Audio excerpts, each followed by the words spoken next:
Hey guys, welcome back to the channel. This is a story about what if Naruto saves Summer in RWBY. Before I start, please support for more amazing content, and do consider subscribing to my channel and share this video with your friends. This is written by Rookie14 and link in description and support writer. Let's start the video. White speckles drizzled down from the gray skies, and noiselessly made its way down to the ground. Snow covered the cliffside of a large forest, indicating the change of seasons. The cliffside itself was enormous in space, and it towered over another forest below. On that very cliffside, the white blanket that covered the land was stained in blood. Corpses of Beowulfs were scattered across the open space with its blood pouring out of its bodies. A silver-eyed girl dressed in a black blouse, a black waist clincher with red lacing and a black skirt with red trimmings, complete with a red cloak, was fighting on that cliff. The girl moved rapidly through a pack of Beowulfs, killing them one by one.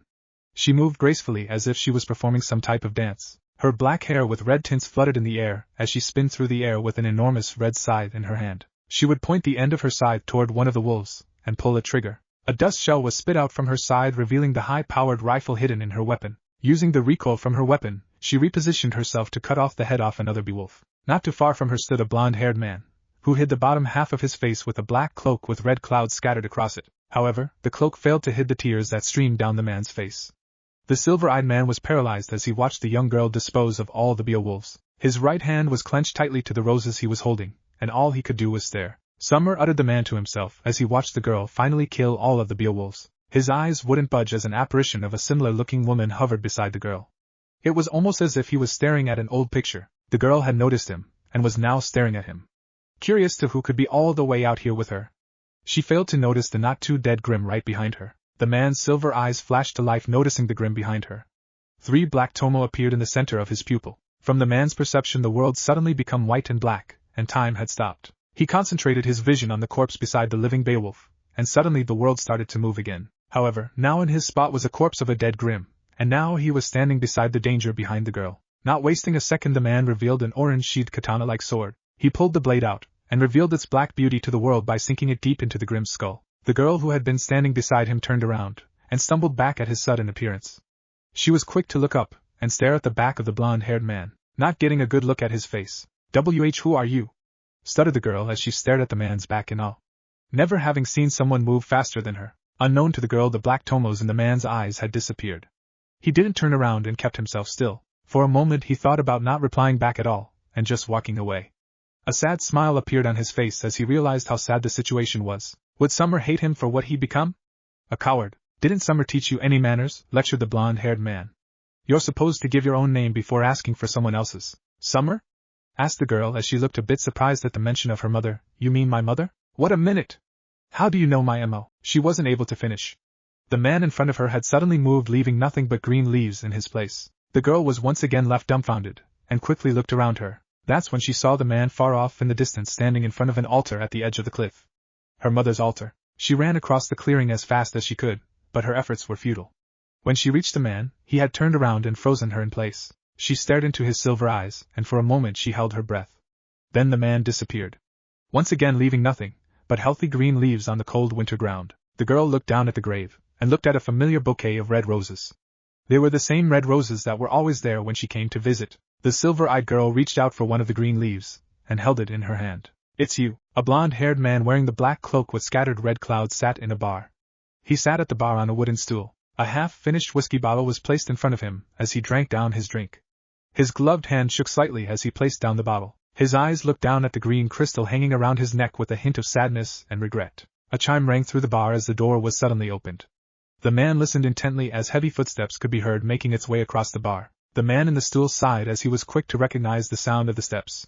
He closed his eyes, hoping that it was a mere coincidence they were there. Both to his right and his left the seats were quick to be occupied, and its new inhabitants made themselves comfortable. Silence was followed as the two people sat next to the blonde-haired man.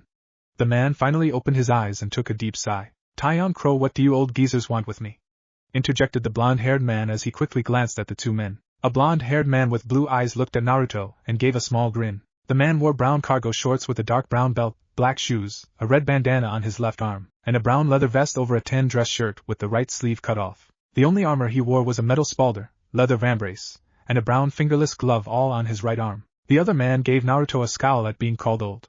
He had graying black, spiky hair, red eyes, and a slight stubble along his jaw, with a red tattered cloak, wearing a gray dress shirt with a long tail back dress pants, and black dress shoes. On his back was a large gray weapon hidden mostly under his cloak. "Why the hell must you call me old, Naruto? I'm not that much older than you," replied the red-eyed man called Crow. "You're 10 years older than me, Crow. Lying about your age won't make you any younger," answered Naruto. The blonde-haired man, Taeyang, gave Naruto a hearty laugh, and shook his head. Then he commented, "You haven't changed at all. It's nice to know you're still as friendly as ever." Naruto glared at the man's sarcasm, and took another sip from his drink.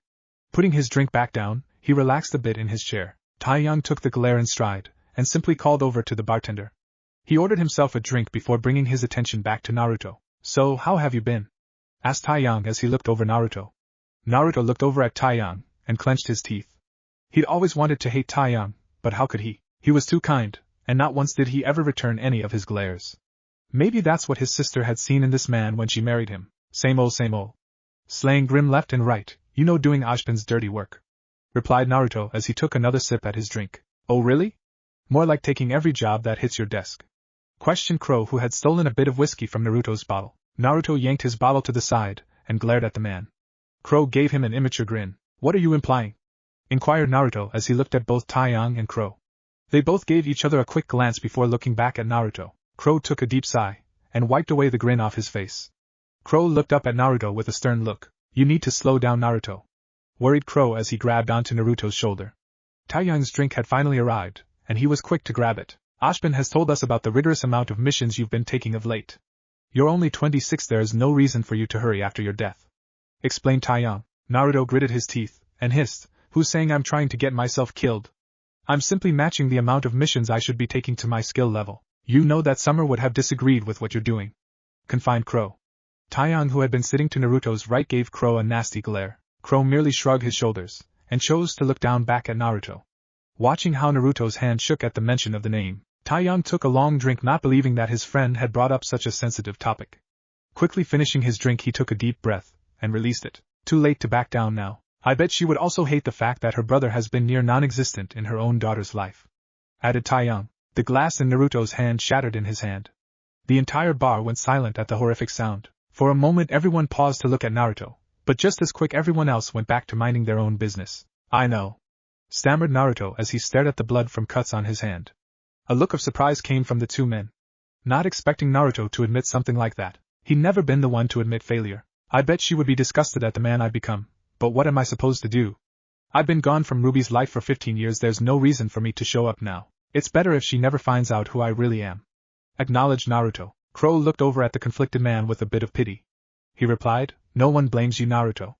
The things you've been through is more than enough to damage any man. Losing your sister was just a breaking point. You should come over sometime.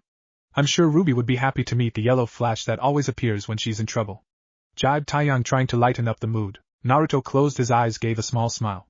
He stood up from the chair, and revealed the orange and black high-collared shirt underneath his cloak. Naruto turned around, and looked at the door. "I'll think about it," mused Naruto. "Where do you think you're going?" demanded Crow, looking up at Naruto. "I'm not down lecturing you, stupid brat." Naruto looked down at Crow and his taunting grin. He sure knew who to push someone's buttons, but so did Naruto. "I have a mission to attend to, and I would never allow myself to be lectured by you. I've always made it a habit not to listen to crazy old perverts like yourself," remarked Naruto as he moved toward the door. "Catch you later, Taeyang. Hope to see you soon, Naruto." "Fuck you too, brat. Same old Crow," thought Naruto as he exited the building. Some people truly never change. However, he was not one of them. A large building lay hidden between the snowy top of two large mountains. The building was monstrous in size, and if it wasn't for its white top it would stick out like a swollen thumb. Light could be seen emitting from the inside of the building, and it illuminated the area around it. Then the lights inside flickered out. A thunderous boom could be heard from the far side of the building, and debris flew out in all directions. Two figures dashed out of the large hole that appeared on the side of the building. Naruto, dressed in an odd white attire, distanced himself from the other figure. A large bulky man wearing the same outfit as Naruto stared down at him. He had dark brown hair that slightly hid the scars on his forehead. The large man carried an enormous club in his hand, and swung the weapon down on the ground. Naruto glanced behind the man, and stared at a woman behind him. She stood in the opening that her minion had created when he attacked Naruto. The woman's skin was deathly white, covered with tortuous, deep red and purple veins that ran up her arms and face. The sclerae of her eyes are jet black and her irises glowed red. She had a black diamond-shaped marking in the center of her forehead. She wore a very long black cloak with red designs resembling eyes. Naruto's sight quickly returned to the man in front of him. His eyes came alive, revealing the three tomo in his eyes. At his waist he pulled out his modified katana, and placed it in front of him. Then he flashed forward. Green leaves fluttered through the area as he attacked the bulky man. The man was quick to react to Naruto's attack and blocked his attack. The man used his superior strength to push Naruto's momentum off him. After getting him unbalanced, he twirled his club quickly, and smashed it down on Naruto. Naruto's eyes watched carefully as the club came swinging down, and dashed to the side. He brought his blade up, and attacked again. The two moved rapidly and decisively, alternating from attacking to defending in a heartbeat. All of a sudden the large man created distance between them, and moved back. Naruto watched as the man clamped his hands together, and a white aura began to emit from him. Naruto's eyes watched as ice spikes suddenly grew from the ground, and attacked him. He jumped to the side, and pulled out a red cartridge from his pocket. Looking down at his katana's hilt, he pressed down on a trigger, and a piece of the handle was blown off. Naruto placed the cartridge inside, and readied himself. The man in front of him looked satisfied with himself, believing he had broken the deadlock. The man dashed forward, and behind him spikes of ice followed. Naruto looked down at his blade, and watched as the black blade glowed red and smoke begun to give off it. Naruto then looked up at the man, and moved forward at blinding speeds. Naruto met the man first, and slammed his blade down onto the club. Naruto rolled around the club, and slammed his foot into the man's chest. He was sent flying backwards alongside his club. The club landed right in front of him. Naruto then brought up his hot blade, and confronted the dozens of spikes in front of him. His blade cut up the ice spikes like butter, and in a few seconds he managed to dispose of them all. The man with the ice semblance looked up at Naruto in bewilderment. He shook his head, trying to recompose himself, and reached out for his club. Too late. Once again the world around Naruto turned black and white, and his perception of time had stopped. He focused his vision on the club, and soon enough he replaced himself with it instantly. The man grabbed onto Naruto's leg before the top of his head came rolling off. Naruto's blade decapitated the man. The man's body slumped over, and blood gushed out of its neck. Naruto closed his eyes, and turned around to face the woman who stood at the opening of the building. Naruto opened his eyes, and gave the woman a stern look. "Who the hell are you?" shouted Naruto across the open area. The woman just smirked as she stared at Naruto's handiwork. "I must say I'm beyond impressed. I never imagined that Ashman would have one of the legendary silver-eyed warriors among his ranks, not to mention a warrior that has completely mastered the Sharingan," responded the woman, ignoring Naruto's question. Naruto glared at the woman, and his voice trembled as he asked, "How can you tell that my—" The woman gave a crazed laugh, cutting off Naruto. Then continuing her ramble, "The Sharingan is by far the most unique semblance that I've ever seen in my life. It's a perfect representation of humanity's greatest feats. How could I not know about it?" The woman began to walk towards Naruto. As she continued her rant, "The basic Sharingan is capable of casting illusions and hypnosis, seeing one's aura, and the ability to predict an opponent's movement in the heat of battle. However, what makes it truly magnificent is when the tomos begun to manifest." The woman pointed at Naruto's pupil, and pointed at the 3 tomos in his eyes. Then she added, "Each tomio is the representation of an ability that is unique to the caster alone. Each ability is equivalent to 100 semblances. So, tell me, boy, what was the name of the one you used on my dear subordinate? It's clearly powerful if it was able to kill one of my high-ranking soldiers." Naruto shook his head, obviously not wanting to answer the question. The woman's smile suddenly disappeared, and a growl appeared on her face. Then she disappeared from Naruto's sight. Danger bells rang in Naruto's head. Never before had someone just vanished from his sight, and it was a dreadful feeling indeed. He didn't have to turn around to know she was behind him, and he chanted, "Ameno to Jikara." He quickly switched places with some debris, and created more distance between himself and the woman. The woman punched through the debris that Naruto had replaced himself, and destroyed it with ease. "Ameno to Jikara? Now that wasn't too difficult, was it?" taunted the woman. Naruto's glare turned bloodthirsty as he couldn't believe that he'd been forced to say a chant in order to activate his technique. It had been a long time since someone was powerful enough to make him chant. "Who are you?" demanded Naruto again. He'd been sent here by Ashban to infiltrate the suspicious building, but he wasn't told of this threat. He could feel the power leaching from her, that it was intoxicating. At the current pace it looked like he would have to unravel his other tomo techniques. "You don't know who I am?" asked the woman, flabbergasted at such a claim. She laughed hard as she leaned forward. "Aren't you one of Ashpan's strongest warriors? I thought surely you would know all about me. If you don't know about me, it's safe to assume you also don't know about the 4 maidens? 4 maidens? Questioned Naruto, as he had no idea what the woman was talking about. "Ashpan, you stupid fool. To think that someone as powerful and cunning as you wouldn't be aware of such an important detail. Typical of Ashpan's arrogance," cried the woman as her laughter had stopped, and was now replaced with a growl. "What the hell are the 4 maidens? Have I piqued your interest?" inquired the woman. She seized her offensive stance, and took a passive one. "The 4 maidens are 4 females who are the embodiments of the 4 seasons, fall, winter, spring, and summer," explained the woman. "Since these 4 females are the embodiments of the 4 seasons, they gain power beyond the normal huntsman, or huntress. Much like your Sharingan. Yet the huge difference between your eyes and those maidens is that their power is transferable. It can be stolen. Do you know of Amber? An image of a brown-haired girl with a brown complexion made its way into Naruto's head. The girl he was once forced to work with. He remembered the odd aura that Naruto had seen through his eyes. How did she know about her? I'm sure you're thinking about that odd aura she had. After all, you do possess the Sharingan, assumed the woman. Why are you telling me this? The woman gave Naruto a stern look, and suddenly her eyes changed. They began to glow red, and she responded, since Ashbin decided not to inform you means that he does not trust you. I just wanted to see lack of faith crush your soul before I kill you. Before you die, you must understand. He sent you to your death, by not informing you of these details. After all, how could you expect to defeat a being above those of the four maidens? Naruto's eyes narrowed as he couldn't help but listen to the woman. Had he really been sent to his death? Is this what Crow and Taeyang were trying to tell him? Not to trust Ashbin? Naruto looked up back at the woman, and glared at her. Damn it, maybe this was just her way of getting into his head, and start some type of mental war. Naruto didn't have any more time to reflect. The woman's kindness had disappeared, and her solemn attitude had returned. Her hand glowed black, and suddenly a blade of aura suddenly formed in her hand. Then she rushed at Naruto. Naruto brought up his katana, and quickly blocked her attack. For the second time that night, Naruto exchanged swings with another opponent. However, this time he was quickly being defeated. She was quickly breaking through his guard, and he could feel himself losing a battle with his sword. Damn it, I can't concentrate. This fucking woman has my head spinning wild. Who is she? Thought Naruto when the two crossed blades, and leaned against each other, trying to push the other off balance. That's when the woman pushed her sword of aura up, and both of them held their swords up high. The woman spun quickly, and slammed her foot into Naruto's chest. Naruto was sent flying 50 feet in the other direction. He grunted as he landed into the snow, and rolled himself back onto his feet. The woman stood arrogantly in the same spot, not bothering to follow up her attack. I need to retreat. Naruto peeked over his shoulder, and looked down at the cliff behind him. A 1,500-foot drop to the ground wasn't ideal, but he needed to clear his head. This woman was too powerful for him to fight in his condition. Without warning, Naruto dashed towards the edge of the cliff, and ran at full speed. The woman's eyes widened as she was quick to realize what was going on, and she dashed after him. However, she was quick to realize she couldn't catch a man whose semblance was that of speed. Maybe one of her attacks could do the job. A black orb manifested in her hand, and she thrust her hand forward. Naruto turned around as a warning bell went off in his head. Turning around, he quickly ducked down, and avoided the blinding attack. If it hadn't been for his Sharingan, he would have never dodged the attack.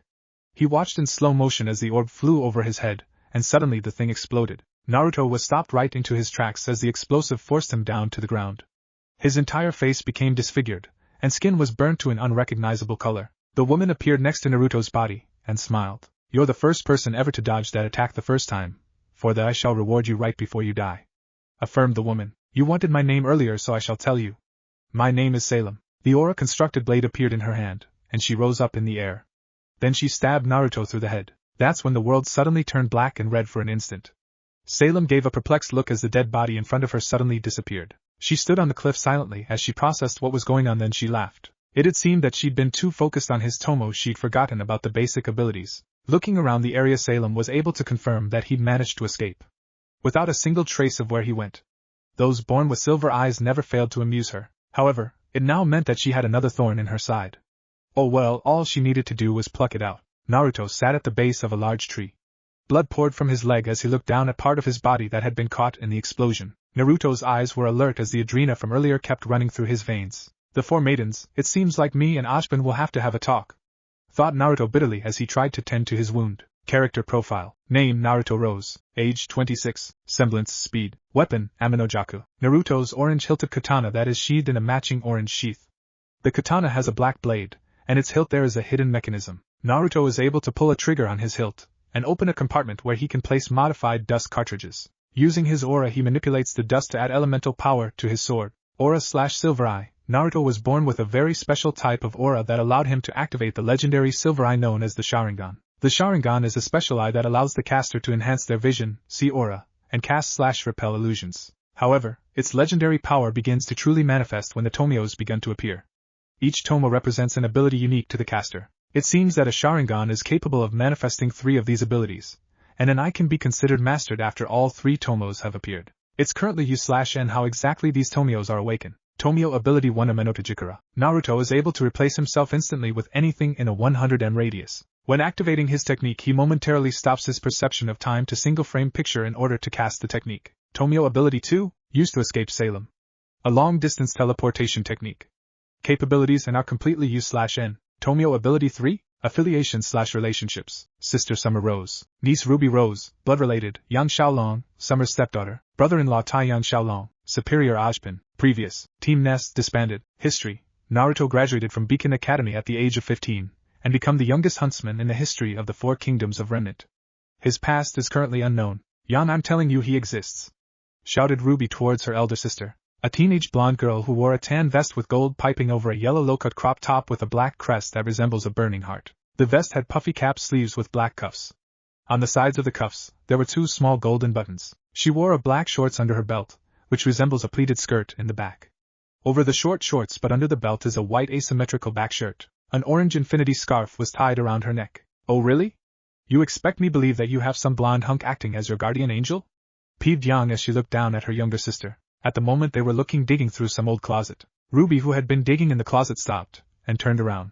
Her face was flushed red, and she shook her head. He's not my guardian angel, but I told you I've seen him before. Oh really, and where exactly? Questioned again Yang as she looked around the closet.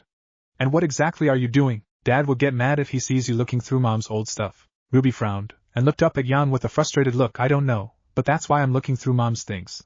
He knew her, and I'm sure I'll find a clue. Yang sighed in defeat, and she watched as Ruby went back to searching the closest. Once her sister was fixated on something, nothing was going to stop her. She admitted this blonde fellow was a nagging mystery for her too, but Dad had told her not to worry. He was nobody. However, Yang could slightly remember that blonde man too, the man who'd saved her and Ruby when they were young. That when he moved all you could see was a yellow flash. I found it! Shouted Ruby as she jumped to her feet in joy. Raising high into the air an old picture book, Yang gave Ruby a perplexed look, and she watched as Ruby sat back down and began to flip through the pictures. Yang sat next to her to look through the old pictures. Hey, look, it's Uncle Crow! Chirped Ruby as she giggled at the younger version of Crow. Holy shit, he looks young! Added Yang as she looked at her favorite uncle. Ruby flipped the page, and then to her surprise she came to a page with a single photo. A woman that could only be described as the exact copy of Ruby. However, her eyes were slightly different, and her face was a bit more narrower. In the woman's hand was a young child with a bit of black hair with a red tint on its head. Ruby and Yang gasped to the man standing next to her. A young blonde teen with silver eyes. The caption on the photo read, My little brother Naruto's graduation. Ruby sat in what she could only consider an interrogation room. She sat on some gray metal chair at a gray metal table. Ruby was in a small cramped room with no windows, and the only light source was a single bulb hanging from the ceiling. How did she end up in a place like this? She would ask herself. She had left the safety of her home to go out and buy some more dust ammunition, and now she was prisoner to a very tall blonde woman. The woman who Ruby was talking about simply trotted around her, as if she was stalking down her prey. The woman whom Ruby was prisoner to looked to be middle-aged. She had her hair tied back in a bun with a curl hanging down the right side of her face. Her eyes were bright green and she wore thin ovular glasses. Teal earrings with a mall bead identical to her earrings on her collar hung from her ears. She wore a white long-sleeved suit that exposed part of her chest, and puffy sleeves that tightened near the wrist before spreading back out near her hands. Her lower body had a black business skirt with buttons running in a vertical up the front of it, and lighter black-brown stockings. She wore black boots with brown heels. I hope you realize that your actions tonight won't be taken lightly.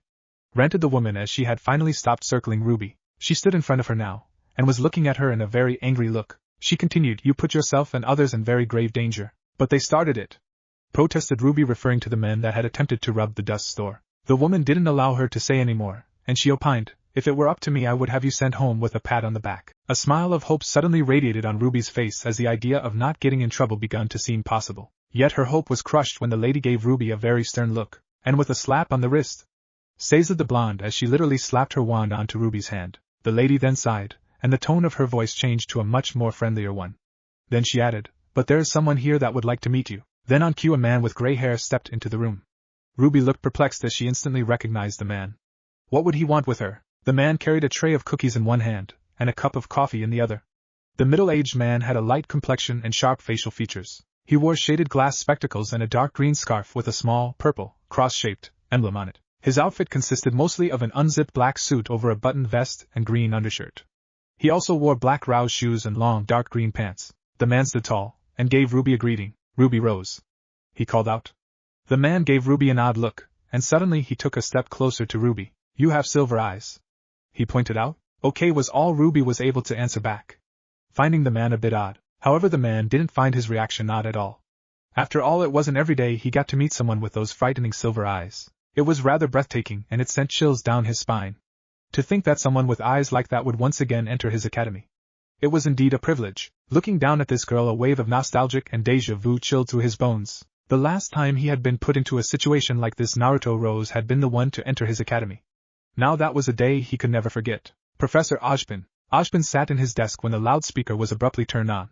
The voice his secretary boomed through his office. He shifted himself around his desk and reached for his intercom. Yes, Mary? Mr. Crow would like to talk to you over a communication. Patch him in. Ojpin quickly straightened himself up, preparing himself for the man known as Crow. An eccentric huntsman, but one of very few that had exceeded past the level of a normal huntsman. Yes, he had come to become a very reliable man, and Ojpin was glad to have him at his side.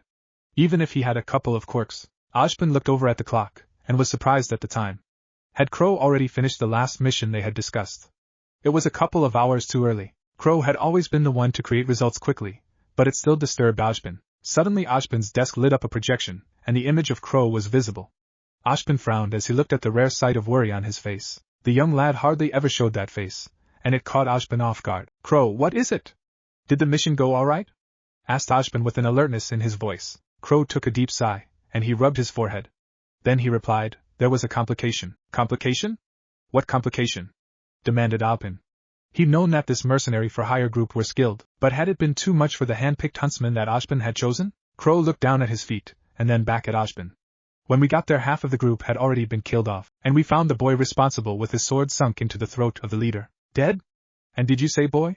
Baffled Ojpin as he stood up from his chair. What do you mean by boy, Crow? We found him, Ojpin.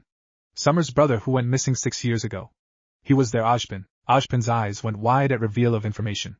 What the hell was going on? Ojpin made himself down one of the interrogation rooms located in Vale's high-security prisons.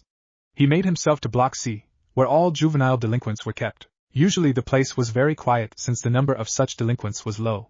Nevertheless, as he ventured deeper into the block, he began to see a high number of guards. The boy was deemed this much of a threat. He finally made it to the room, and stood outside the door. He quickly peeked through the one-way mirrors.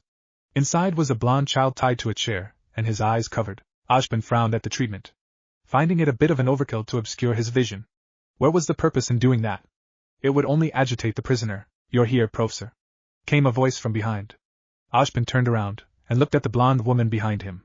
Glinda, one of his most trusted huntresses, stood behind him. Ojpin turned back around, and looked back at the boy. Why are the boy's eyes covered? Asked Ojpin. Glinda sighed, and she stepped beside Ojpin. Well, he's very uncooperative. He's refused to talk to anyone else besides me. Nonetheless, I find it to be very unnecessary. Pointed out Ojpin. You don't understand, Ojpin.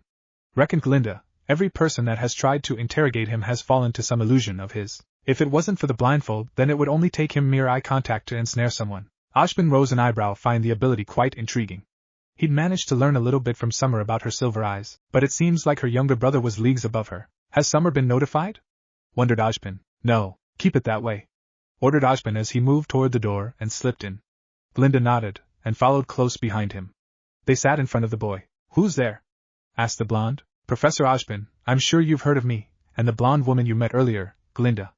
Answered Ojpin. Naruto remained still, and then he inquired, what is it that you want? I want to know what a 13-year-old boy like yourself would be doing with an organization like V. Answered back Ojpin with a question of his own. Naruto paused for a moment, and it looked like he wasn't going to respond. Ojpin then watched as the boy fidgeted in his seat, and seemed to change his mind about answering. Then he spoke. I was a mercenary for hire. Replied Naruto. Yes, I know that, but why? Naruto took a deep sigh, and he dropped his head down. Then he grimaced. It was to protect her, to protect Sakura. Sakura? Questioned Ojpin as he looked over at Glinda for information. He then watched as she pulled out a picture of a pink-haired girl. He then looked back at Naruto. Why would you need to protect her? She was sick, and she was slowly losing control over her muscles. I needed money and resources to pay for her medicine. Revealed Naruto. Ojpin nodded, and then he added, why didn't you just go to your sister? She probably could have helped you out. Ha ha. Laughed out Naruto as he fell back into his chair.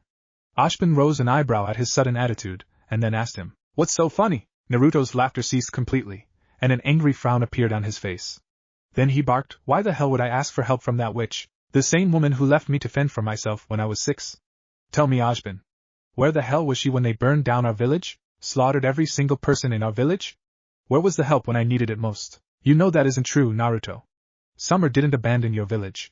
She came to Beacon in order to become a huntress, and earn money to send back to you. It was unfortunate that your village was attacked in her absence, but do not blame her.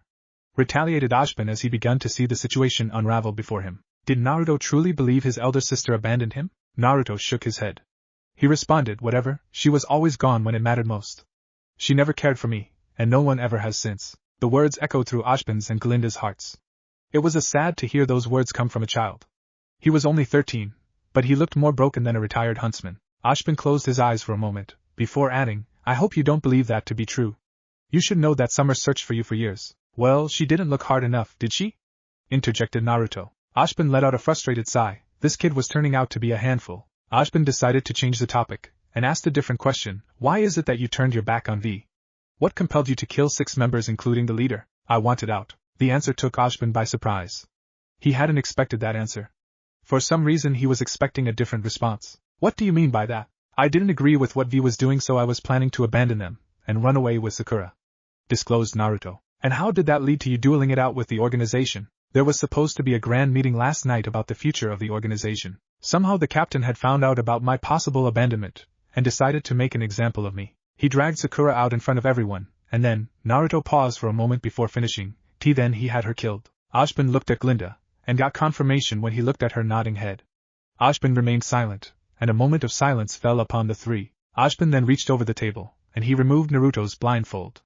In order to make an accurate judgment of the boy he needed to look him in the eyes. He needed to know something. Glinda just watched as Naruto's silver orbs become visible to the both of them. Then Ashbin asked the question that neither Glinda or Naruto were expecting, show me. Naruto hesitated for a moment, not believing his words. His eyes narrowed as he glared at the man. Naruto swallowed a bunch of saliva, trying to resist the urge to spit in the man's face. The very fact that he knew so much about his eyes pissed him off. However, Naruto wanted to show him something he'd probably never seen. After all, his mastery of illusions was something he took pride in. Then, just like Naruto expected, Ashbin nearly jumped back as Naruto's eyes transformed and a single Tomio appeared in his eyes. Ashbin slumped forward, falling into the silver abyss that was Naruto's eyes. It was surreal. Even though Summer had told Ashbin about the ability to project her memories through eye contact, it still left Ashbin baffled at such an ability. At the moment he didn't have time to think about it. He made himself around the silver abyss that he was currently inside of, searching for any indication of a memory. That's when a white light covered his vision. Then all at once his body began to move on its own. A gray hallway came into view, and he was walking towards some door. Without him ordering it, his body opened the door. He had walked into a very large room with several people crowded inside. He made himself inside, and as he looked around he began to recognize a lot of criminals. 11 members inside, and all of them were from the notorious terrorist group V. A spark suddenly lighted a blaze of fire in Ashbin's head. He was relieving the memory in Naruto's body. Before Ashbin could ponder any more, a 12th member walked into the room with 2 men beside him carrying a person with their head covered. The kidnapped person was covered from head to toe, making it difficult to identify the person. My comrades! Shouted the 12th member who had walked in. Naruto alongside the other 11 members shouted out, Captain, today we have gathered to talk about the future of our organization, stated the tall red-bearded man. He had long red hair that came to his back, and he was dressed in some gray jacket with black pants. 2 guns were visible on his 2 sides, with a long sword on his right side. The man continued to talk. However, let me first remind you what it means to be a comrade. As the leader of V, I will not tolerate traitors. Ashbin watched as the rest of the room went silent, and he could feel his heartbeat beat faster. He couldn't calm himself down, and he could feel sweat begun to pour down his backside. Then suddenly his eyes were forced to concentrate on the hostage's neck, where a green jewel hung from her neck. That's when Ashbin felt his body rush forward at unimaginable speeds, and he drew out the katana located at his waist. He rushed at the captain, but the man was ready for him. He drew out one of his guns, and deflected the sword. Then he shot the gun, hitting Naruto in the chest. Ashbin realized that the gun was not to kill, but to subdue. He was launched backwards, and caught by another member. Quickly Naruto's body was pinned to the ground, and unable to move. Why the hell do you have Sakura? Shouted Naruto. It's because you plan to betray me, Naruto. You're being paranoid. I would never betray you, Captain. Ashbin watched as the man pulled out some tape, and tossed it towards Naruto. The tape let out a very unsettling conversation. Naruto, why is it that you continue to stay with V? You know why, Sakura? There was a short pause before it continued. I do, but it doesn't mean I accept it. Naruto, we should leave. This conversation again? I already told you we can't afford to do that. But Naruto, I'm tired of you doing this. Why must you sell your soul to the devil? There is no need for you to kill people. Sakura, I don't like doing it, but it's the only way to keep getting you medicine. Damn it, Naruto. Do you think that Granny Tsunade would be happy with the way you've turned out? What happened to the Naruto that never gave up? Can it, Sakura? I haven't given up, I'm just carefully considering my options. Another long pause. So does that mean you want to leave too? Isn't that obvious? Ashbin watched as the captain shot the tape, cutting off the rest of the conversation. He could feel his body jerk as he tried to struggle free. That's when the man edged closer to Naruto, smiling at him maniacally. You thought you could leave? Newsflash, kid, only the dead can leave. For attempting to leave, I guess I have to teach you a lesson. It wouldn't be fun if I just kill you. That's why I'm going to kill your friend before killing you. Remember in the afterlife that fucking with me was a bad idea. Laughed out the captain. Ashbin watched as one of the thugs shoved Sakura toward the other man. The other man pulled out a sword and stabbed it through her heart. All at once Ashbin felt Naruto's body cease from moving. He could feel pain shoot through his heart and the blood leave all his face. Ashbin felt Naruto's silver eyes activate, and he watched in slow motion as Sakura fell to the ground. The captain stood over Naruto, and Ashbin heard the click of a gun being cocked. That's when the world turned white and black. Everything stopped, and suddenly his vision had changed from that of his to that of everything in every direction. He could even see the entire room. Was this the end of the illusion? No, that's when he noticed something. Blood trickled down from Naruto's eyes and down his face. Then suddenly he could feel his eyes focus on the man who had shot Sakura. Then Naruto uttered one word, Ameno Tajikura. In what was less than a second, Ashbin was now standing in front of Sakura's body, and a long bang could be heard. Ashbin's neck turned to the sound of the noise, and in his stead the man that killed Sakura had been shot. Before anything else could happen, the scene in front of him froze. Then it was replaced with the silver abyss he had originally appeared in. Ashbin! Ashbin! Are you awake? Ashbin's eyes blinked opened, and he realized his head was rested on the table. He looked up, and watched as Naruto was forcefully pushed against the wall by some invisible force. Turning to his side, he stared at Glinda, who had her wand up pointed at Naruto. Glinda enough. Glinda looked back at Ashbin with a bit of uncertainty, and was reluctant to let go of the boy. Ashbin gave her a serious glare, and Glinda finally compelled. She let Naruto go, and he, alongside his chair, fell to the ground with a thunderous noise. What happened? Asked Glinda as she looked at Ashbin with worry. 1 second you told him to show you, and you just fell forward. You were out cold for several minutes. Ashbin ignored Glinda for a moment, and stared at Naruto. Ashbin stared into Naruto's silver orbs, and then Ashbin closed his own eyes. He kept them closed for a long time, and an eerie silence fell over the three. Then suddenly Ashbin reopened his eyes, and said something that shocked both Glinda and Naruto. How would you like to come to Beacon with me? Asked Ashbin with a smug look on his face. Glinda's eyes widened in horror, and Naruto stared at Ashbin with a bit of a glare. Then Naruto barked out instantly, hell no. Ashbin nearly let a smile spill out as he thought back about Naruto. He'd been so quick to reject his offer that he'd failed to realize that the only other offer on the table was prison time for 25 years. Luckily for Naruto, he was a bit patient with Naruto's response. Ashbin took a step back from the RWBY, and looked over at his colleague, Glinda. She had pulled out some hologram tablet, playing the scene in which RWBY skillfully took out a bunch of thieves. Now tell me, where did you learn to do this? Asked Ashbin pointing at the tape. Signal Academy? Replied RWBY in an unsure way. Signal Academy taught you to use one of the most dangerous weapons ever designed? Well, one teacher in particular, answered RWBY. Ashbin nodded, and he placed down the tray of cookies in front of RWBY. Not hesitating at the least, RWBY reached down and grabbed herself a cookie. In seconds she quickly begun to consume every cookie on the tray. While she ate, Ashbin continued to talk. Ashbin surmised, it's just that I've only met one scythe wielder of that skill before. A dusty old crow. The mention of the dusty old crow caused RWBY's eyes to light. Practically swallowed the last cookie, and responded, that's my Uncle Crow. He's a teacher at Signal Academy. I was complete garbage before he took me under his wing. And now I'm like Wacha. Then in a very childish manner RWBY began to move her arms around like some stereotypical ninja. Karate chopping the air, and making weird noises. Ashbin looked rather unimpressed and commented, I've noticed. He then leaned onto the table, and asked, what is an adorable young girl like yourself doing at a school designed to train warriors? Well, I wanted to be a huntress, stressed RWBY, making sure that her determination could be heard. You want to slay monsters? RWBY nodded and revealed, yes, I only have 2 years of training left at Signal. Then I'm going to apply at Beacon. You see, my sister is attending this year, and she's trying to become a huntress. And I'm trying to become a huntress because I want to help people, and my parents always taught me to help people. So I thought might as well make a career about it. I mean, the police are alright, but huntsmen and huntresses are so much romantic and exciting. Just you know? Glinda took a deep sigh and looked rather concerned for the girl. Ashbin himself looked rather amused, and tried to suppress the smile that threatened to break his calm appearance. The verbal tick mark had been a little over the top. Do you know who I am?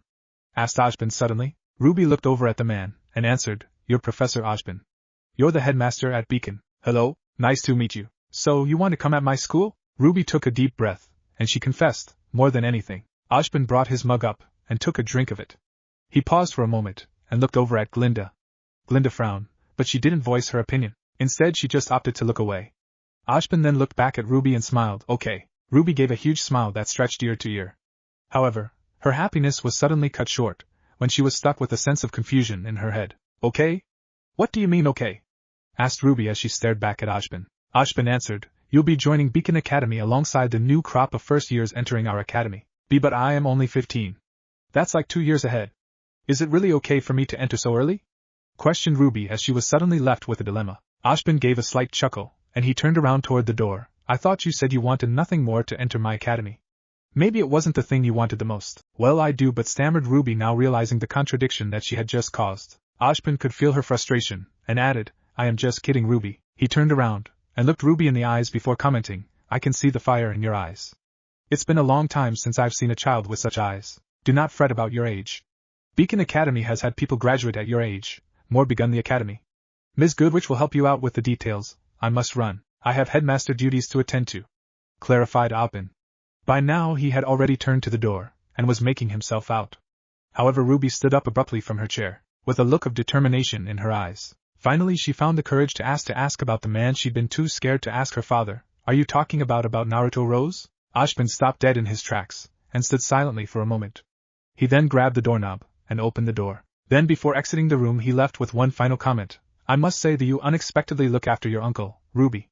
Always so quick to come up with an answer. However, if you want to learn more about him, ask him yourself. Then he was gone, leaving RWBY with more questions than answers. You could have answered the girl's questions, chastised Glinda as she was standing in front of Ashbin's desk. Ashbin looked up at Glinda, and gave her an odd look. Ashbin then countered, how about you, Mom? I'm sure RWBY could have learned a lot from Naruto's adopted mother. I told you to never mention that again. Spat out Glinda as she readjusted her glasses, trying to hide the red shade of embarrassment on her face. Ashbin smirked at Glinda's reaction, and added, yet you can't help but worry about him, right? I'm sure you're not just here to talk about RWBY. Glinda sighed, realizing she wouldn't be able to sneak one by Ashbin, and confessed, you're right. I wanted to know where you sent Naruto, Mistral. Mistral! I thought you had crows searching that area? Nearly shouted Glinda. Ashbin nodded, and replied, yes I did, but I needed someone to infiltrate a warehouse that a drone had picked up. The building's location made it difficult to raid, and even if we managed to raid it, I believe that the inhabitants would make sure to destroy all of their data, so you had Naruto infiltrate their ranks. He's always been good at changing his face with his illusions, concluded Glinda as she began to grasp the whole picture. Ashbin nodded, and he looked back at his computer. Then he confirmed, he left a week ago, and I estimate that this may take him a month or two. Glinda nodded, and she slowly made her way to the window. She then stared down at the academy, and let out a worried sigh. I thought you weren't worried. Glinda didn't look back at Ashbin, but she admitted, how can I not be? He's such a reckless idiot sometimes. Several months later, this definitely was not Naruto's brightest idea. Sneaking into one of Atlas's biggest military bases was without a doubt not a good way to hitch a ride to Vale. However, when he got word that a good friend of his was going straight to Beacon, why the hell not? Yet that was a lot easier said than done. He was standing in the wing in which his friend's ship was. He was hidden behind some crates waiting for her to appear. Many of her subordinates were loading the ship, and it seemed like they were close to finishing. Naruto let out a bored sigh, and crouched down. Why the hell did she always have to be fashionably late? Always complaining about appearances. But she definitely couldn't tell time to save her life. Finish all preparations.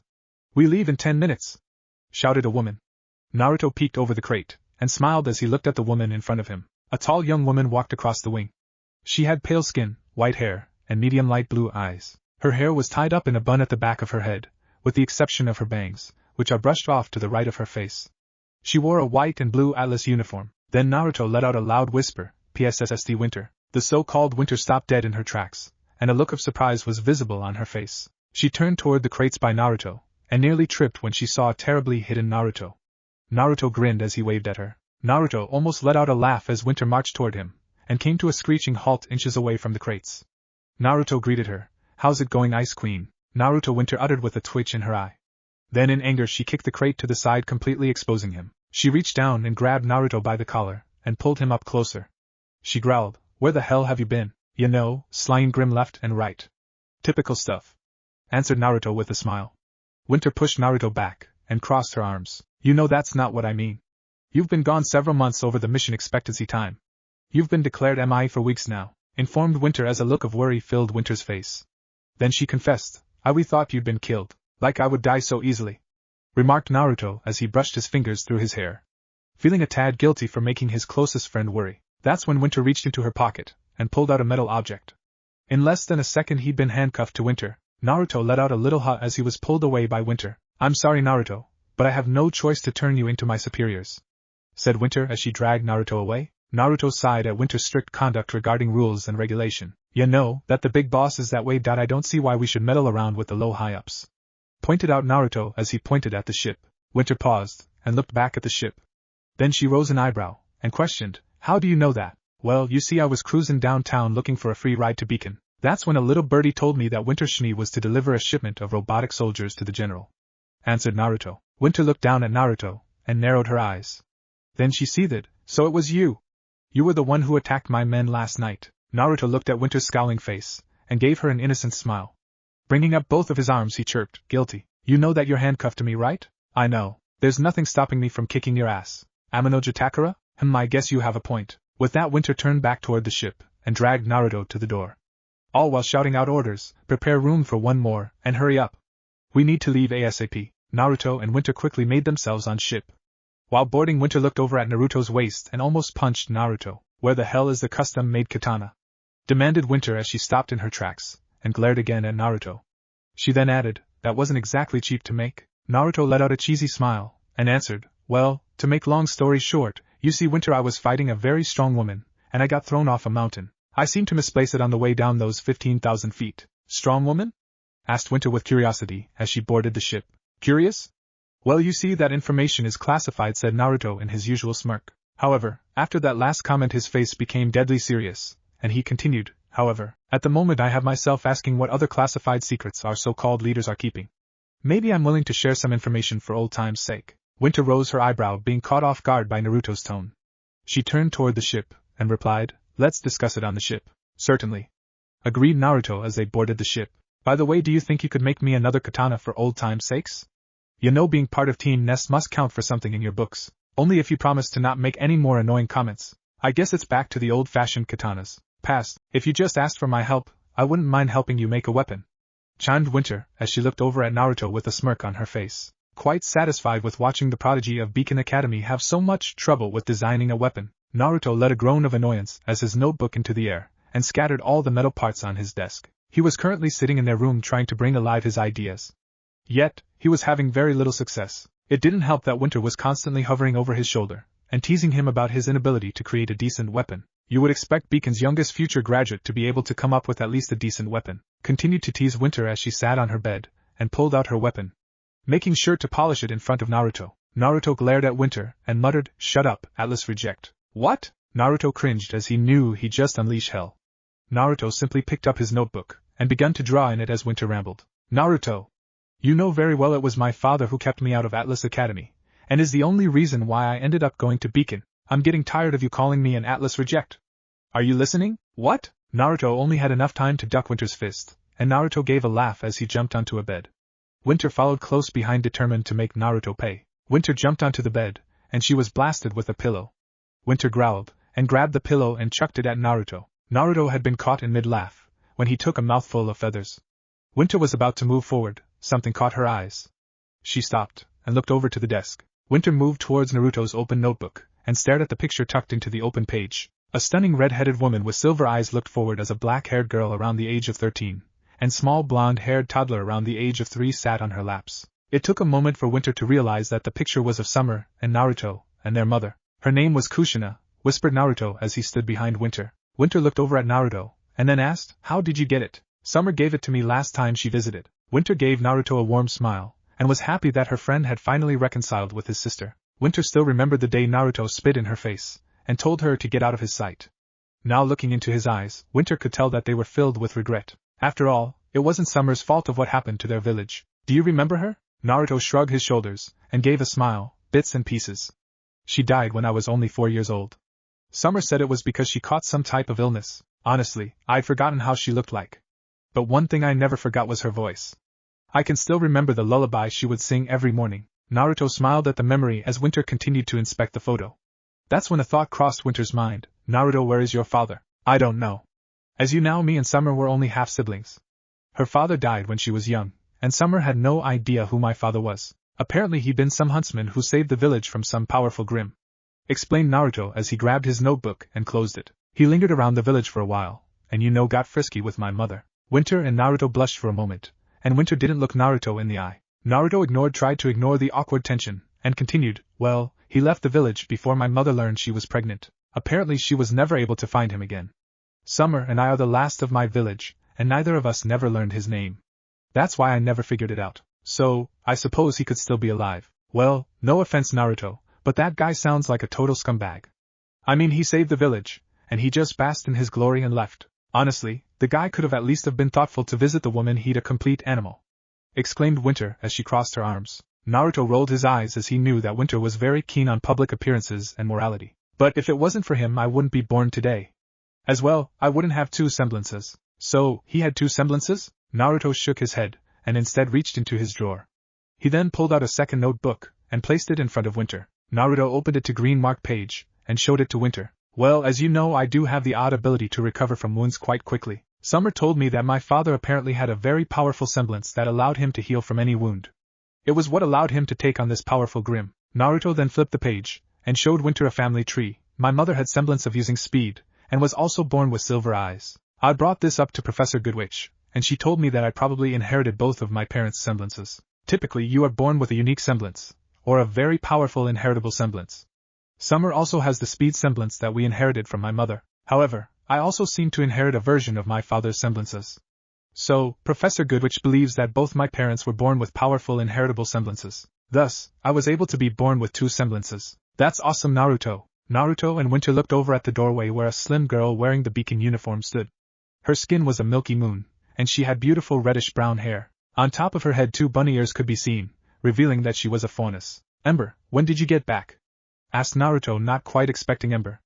Ember gave them a toothy grin, and then jumped onto a nearby bed. My baby sis, though, was begging for a tour of beacon, so I decided to give it to her, said Ember as she suddenly made a sour face. But Professor Ojban only allowed me to show her a few classrooms and the library. It was a very short tour, and since it was pointless to go back home I decided to stay here. You brought a 5-year-old to Beacon? Isn't it only appropriate to show a future student of Beacon what Beacon actually is? Remarked Ember as it was the most obvious thing in the world. Then she retorted, and Naruto, you were only 13 when you become a student. I find it a bit insulting that you criticize me. Touché. Winter rolled her eyes, and then added her own comment, what makes you so confident? Because she is my baby sister, and I just have that feeling. Exclaimed Ember with a bright smile, then looked over at Naruto. Winter and Naruto were about to argue, when Ember clapped her hands and changed the topic. So, you finally found the answer to your weird healing power. But it's a bit odd, isn't it? It's not like something you can control, it just happens on its own. That's what I noticed too. I have this second semblance, but I have no control over it. I suppose there had to be a setback of having two semblances. Shrugged Naruto as he closed the second notebook, and tucked it back into the drawer. Winter then spoke up, and asked, wanna go get a bite to eat? We can probably get one last visit into town before the term starts up again. Sure, let's invite Roman too, replied Ember as she bounced off the bed. Naruto and Winter looked at Ember weirdly, which caused Ember to feel a bit underwhelmed. What? Feebly muttered Ember. You didn't know? Asked Winter a bit shocked. Roman didn't spend the break at Beacon this year. He said he had something to do. Naruto gave a loud sigh, and scooted the chair into the desk. He then looked up at Ember's perplexed look, and responded, he won't tell us what it was for either. It was strange since he doesn't really have any family to go to. Honestly, he's been a huge pain in the ass, admitted Naruto as he rubbed his temples. Recently Roman's been so distant. It doesn't help that he snaps over every little detail. He's just feeling the pressure. Defended Ember as she looked at Naruto and agreeing Winter. I mean, if he fails he doesn't have a lovely sister to look after him, or a rich powerful family. If he fails at Beacon he'll be left jobless and alone. Winter and Naruto looked at each other, and then looked back at Ember with a look of guilt. The three remained silent for a moment, before Naruto cleared his throat. Then he offered, maybe we should talk to him about it when he comes back. I mean, we could all help him out. Ember looked at Naruto, and gave him a glowing smile appreciating his kindness. She was about to thank him, when Winter shot, as long as you don't try to give him any weapon advice, then he'll have a good chance of graduating. Shut it, Atlas reject. Ugh. Ember gave out a laugh as the bickering of her two teammates amused her to no end. However, she stopped for a moment, and gazed up to a portrait on the wall. Naruto, Winter, Ember, and Roman all stood at the entrance of Beacon with some rather brooding expressions. Ember could remember all the struggles and challenges that they had when they came to Beacon. She smiled remembering how much they had grown, and was happy she had met the greatest team on Earth. Ember jumped back and was broken from her trance, when a washer slammed into the portrait, causing the glass to crack, and for it to fall. Ember just barely managed to jump forward, and catch it. Ember let out a breath of relief, when she noticed the picture hadn't been damaged. She turned around and gazed at the frozen figures of Naruto and Winter, both with chunks of metals in their hands. Sorry? Ember shook her head and placed the broken portrait on a nearby desk. She then walked towards the door and shot, I suppose couples will be couples. Let's go get some lunch before another of your matrimonial arguments breaks something else. Ember let out a grin as she walked out of the door into the hall, where Naruto and Ember chased after Ember furiously, both sprouting bright red faces. Ember could only laugh as the two then began to argue with her. Life was good. Sorry, I'm late. Naruto, Ember, and Winter were dressed in their fighting garments and sitting around on some boxes. They were currently at the docks, nowhere near the normal terminal used by Beacon students or visitors. Team Nest was currently getting ready to go on a mission, and were getting ready to board a bullhead. Naruto was dressed in a black flak jacket over a gray long-sleeved turtleneck shirt. He wore pants that matched his long-sleeved shirt, black boots, and a pouch and katana strapped to his belt. On his right pant leg was tied a kunai holster. Winter wore an all-white outfit that consisted of a buttoned-up jacket reaching past her waist, white pants, and boots that reached past her knees. On her waist was tied a silver saber that looked like one that would be used in a sporting events. But from a second glance you could see a couple of modifications to it. Ember had the most daring outfit. She wore some black tights with red booty shorts, and a matching red jacket that came down to her waist. On the jacket near her left breast was a small yellow bunny patch, which matched with the logo on her high-tech gloves with a different color of dust on each knuckle. On her waist was attached a brown box the size of a lunchbox, and a brown metal compact bow was hanging off it. We were about to leave without you, sneered Winter, very irritated by Torchwick's tardiness. And what the hell are you wearing? Roman, who'd been trying to catch his breath from the long run, looked down at himself. He was wearing a fancy white suit with an open collar. On his neck a small scarf was tied neatly around his neck. He wore some nice black pants with some black dress shoes. To top off his outfit he was wearing black bowler hat. He twirled around his can, and boasted, I thought it was only appropriate that if I was to turn a new chapter in my book that it should go along with a new look. Whoa! Roman, looking spiffy! Greeted Ember, as she gave Roman an approving smile. Naruto smirked as he watched Torchwick show off his new outfit, and Naruto commented, It looks good on you, Roman. Actually makes you look a bit more menacing. See? Bragged Torchwick as he pointed at Naruto and Ember as he looked at Winter, who could only glare at her two other teammates. It looks like you going to a damn party, shouted Winter. We're going on a real huntsman-level mission. Is it really that important, Winter? Remarked Naruto. Winter was about to refute, but Naruto kept talking. I trust Roman to have picked an outfit that didn't interfere with his battle skills. After all, he did score the highest on our latest exams. Roman looked a bit startled by Naruto's praise, and Winter lessened her glare. Naruto looked at Roman, and gave him a smile. That's the new chapter in your life you were talking about. Right, Roman? After all, it's been a long time since someone's beaten Winter's smartass in those exams, praised Naruto. Naruto muttered, Roman a bit overwhelmed by Naruto's compliment, and Ember gave a yelp of glee. Go Roman! Chimed Ember as she gave him a toothy grin. Winter crossed her arms and let out a smile. Then she let out a grin of her own, and admitted, I suppose I can cut you some slack this time, Roman. Even thought it was frustrating seeing someone scoring higher than me. I admit I was very impressed.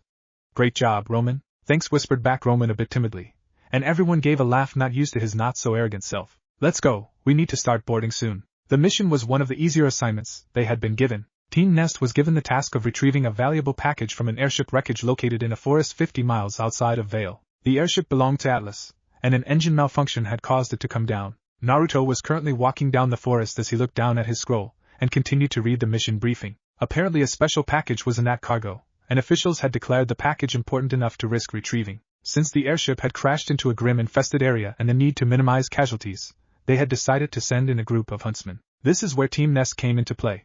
While the airship had crashed into a Grim-infested area, it wasn't as bad as other locations due to its close proximity to Vale. Therefore, Ashpin had decided it was something that a third-year team could handle well, a third-year level team. Naruto looked over at his three teammates, and looked at them with pride. After all, it was because of them they were ranked the number 1 team in their grade. Naruto put away his scroll, and firmly placed his hand onto his katana, making sure to be ready to act at a moment's notice. Team Nest continued to trudge down the forest, and finally they reached a clearing. Whoa, gasped Ember as the group came along an enormous airship. They were surprised not by the size of the ship, but also the destruction that was left behind. Black scorches were visible on the ground alongside a field of metal and glass. Winter had moved towards the airship's body, and walked alongside the several man-size holes. Naruto activated his Sharingan, and his normal silver eyes came alive into a white silver. His pupils dilated slightly, and a tomo appeared in each eye. Naruto scanned the ship. Meanwhile, Torchwick decisively moved into one of the holes. Roman? Asked Naruto as he ventured into one of the holes. Roman did not answer as he disappeared. Naruto, Winter, and Ember chased after him, and moved into the ruins of the airship. It was very dim inside, and Ember immediately put her hand out. The dust visible on her gloves glowed bright. A ball of yellow energy formed in her hand, and very quickly morphed into a light bulb. She held it up high, and the room was quickly lit. Naruto looked across the room, and watched as Torchwick was kneeling by a white metal box. The rest of the team moved towards Torchwick, and inspected the highly secured box. Torchwick frowned as he moved the box a bit, and then looked over at Ember. This is 2-62, with a very tricky lock. The only way to open it is with a key, explained Torchwick, and then handed Ember the box. However, I think your semblance won't have a problem creating a dust copy key. Ember nodded, and then took a better look at the keyhole. After a moment she gave the box back to Torchwick, and closed her eyes. She brought her hand up, and like before a ball of energy formed in her hand. Then after a few seconds it morphed into an odd-looking key with several jagged edges. Ember took the box back from Torchwick, and put the key into the lock. Click! Torchwick gave a big smile, as did Naruto and Winter. Ember simply gave a sigh of relief, as if she didn't believe it would have worked out so well. They then opened the metal box to reveal a small hard drive, as it could easily fit in someone's pocket. Roman gave a sly smile as he went to reach for it, but Winter snatched it from his hands and gave a loud gasp. What the hell is level 4 restricted hard drive doing here? Winter screeched as she flipped the hard drive over to reveal a Schnee Dust Company logo with a red circle around it. Roman moved backwards a bit awkwardly, and Ember stood up from her seated position. Winter then continued to rage. I can't believe father would just send this over with so little protection. Only a 2-62 to keep it from someone's reach? In your father's defense, you can't really open a 2-62 without the key. They're almost indestructible. The only reason we opened it so easily was because Ember has the semblance to shape dust into anything she wants, argued Naruto as he snatched the hard drive from Winter's hands. He then pulled out a small bag, and placed the drive inside it. He then handed it back to Winter. That should keep it from getting wet, the bag's waterproof. I guess this mission is done, muttered Ember as Winter took the bag back from Naruto, and placed it inside her backpack. Roman nodded with Ember, and Naruto shook his head. We still need to get to the rendezvous point, and have them pick us up. Then let's get going. I don't really want to get my jacket any more dirty, snapped Torchwick as he moved back towards the way they'd come in. Naruto, Winter, and Ember followed behind him, all exchanging confused looks. Maybe you shouldn't have worn white. Like you have any room to talk, Atlas reject. Naruto and Ember let out a loud laugh at Torchwick's comment, and Winter's face turned bright red, not appreciating the nickname. Winter looked like she was about to say something, but she remained silent. Naruto wiped a tear from his eyes. Roman, I'm liking this new chapter. Can it, Naruto? Screeched Winter. Naruto ducked underneath the punch Winter, and moved behind Ember. Ember spread her arms out wide, and shouted, You shall not pass. Stop messing around, and let's go, barked Torchwick as he looked back at the three. Caught off guard, the three stopped their antics, and followed behind Torchwick, once again exchanging confused looks. Not really sure what to think about Torchwick's rather unusual bossy tone. Team Ness remained silent for the rest of the walk, and they made their way to the top of a cliff. The top side of the cliff was large in space, and was filled with nothing but long green grass. Naruto moved towards the edge of the cliff, and looked down at the rather long fall. Down below he could see several treetops, and it obscured the view of the actual ground below. Naruto reached into his bag, and pulled out his scroll. He turned it on, and swiped through a few screens, until he reached the communications page, and begun to dial a code. He then hit enter, and a screen flashed reading, Bullhead en route, ETA 5 minutes. 5 minutes until our transpiration shows up. Naruto turned around, and he watched as Ember and Winter were also gazing out towards the large forest, and Torchwick fiddled on his scroll, occasionally looking up, and taking a long look into the direction in front of him. Naruto sighed, and he sat on the edge of the cliff. Naruto pulled down his collar, and a small green rectangular jewel popped out. It dangled from a black metalish necklace, and swayed back and forth. Naruto grabbed it, and admired the jewel. For a moment Naruto watched the reflection of a blonde woman flash across the jewel, and he gave a smile. Looking up at the forest, Naruto thought to himself, I bet you would enjoy this view, Granny. A loud whirring sound caught Naruto's attention, and he looked up to the sky. The hybrid cross of a plane and helicopter hovered over them for a few seconds before it began to hover down. Team Ness moved away from its landing spot, as it slowly descended down.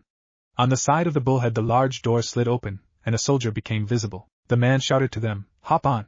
We don't really want to land, since we're kind of low on fuel. You're lucky that we were close, or you would have had to wait an hour. With that the man stretched out his hand, motioning them to jump up. Winter moved forward first towards the ship, followed by Naruto, Ember, and lastly Torchwick. Shriek! The shouts of several birds caught the group's attention. Naruto's neck snapped to the side, and watched as a large group of birds flew rapidly into their direction. Then all at once a large bright red light shot underneath the blanket of birds, and slammed into the ship. Boom! A large explosion erupted from the bullhead, and it sent Winter flying into Naruto. Ember and Torchwick were far behind that they just fell backwards from the force. The bullhead spun around in the air for a few seconds before it fell and disappeared below the cliff. Naruto could feel the ground shake as the impact of the bullhead shook the ground. Naruto grunted in pain as he pushed Winter off him. He looked down at himself, and noticed that he didn't really sustain any damage. Naruto looked over at Winter, and quickly dropped to her side the moment he noticed the large gash on the side of her head. Naruto was about to pull out some medical equipment, when shouting was visible from the direction the attack had come from. Naruto gritted his teeth, and quickly tossed Winter over his shoulder. He then moved in the direction of Roman and Ember, who both had their weapons out. Ember had her compact bow out, and Torwick carried his cane in a more offensive position. "We'll move towards Rendezvous Point 3, and we'll await exfil there," ordered Naruto as he looked over his shoulder. "I'll cast a powerful illusion over the area to make them think we went in the opposite direction." "I think not." The 3 words sent shivers down Naruto's spine as he felt a cold rounded barrel press into the side not protected by his flak jacket. TCK. Naruto dropped Winter as he felt a dust bullet tear into his side. Naruto growled in pain as he fell on his back, his arms clinging to his side. Naruto felt his Sharingan suddenly deactivate, and he looked to see a green mist emitting from his wound. "Roman!" shouted Ember as Torchwick began to attack her. Ember had no trouble blocking his cane attacks, and easily dodged his shots. Ember formed an arrow in her hand, and drew back her bow. At the same time Roman reached into his pocket, and tossed a metallic ball at Ember. Ember reacted immediately, and shot the object out of the air. The ball erupted into a storm of electricity, and the gloves on Ember's hands crackled and caught on fire. Ember quickly threw them off, but Roman used the moment to cut the distance between them. Roman slammed the top side of the cane into her stomach, and hit her across the head with the bottom of it. Ember slouched over, and fell onto the ground in a daze. "Even the toughest semblances have their biggest weakness," gloated Roman as he gave a loud laugh. "Oh man, I didn't think it would go so smoothly." "What the hell is going on, Roman?"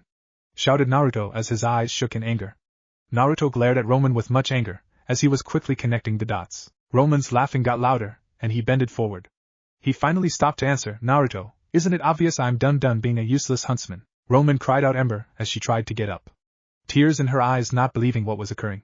Roman looked away in disgust. Honestly, there was nothing worse than having to be partnered up with a faunus. Spat Torchwick, and he moved towards Naruto. Naruto pulled out a kunai, but Roman smacked it away with his cane. He then reached towards Winter, and pulled out the small bag from her bag. Naruto tried to hit Roman, but he moved away quicker than Naruto could move.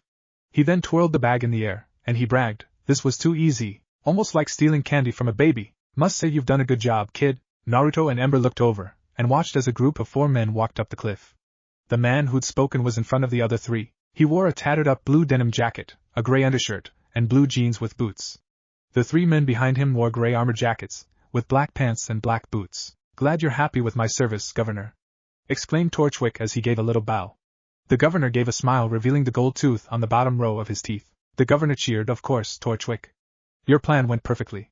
But I must ask, how did you defeat these 3 so easily? Weren't they supposed to be the best huntsmen seen in ages?" "Every man has a weakness, Governor, it just takes time finding it," answered Roman as he pointed at Naruto. "This one here has the luck of having 2 semblances, speed and the ability to heal from injuries. Nevertheless, that's his biggest weakness.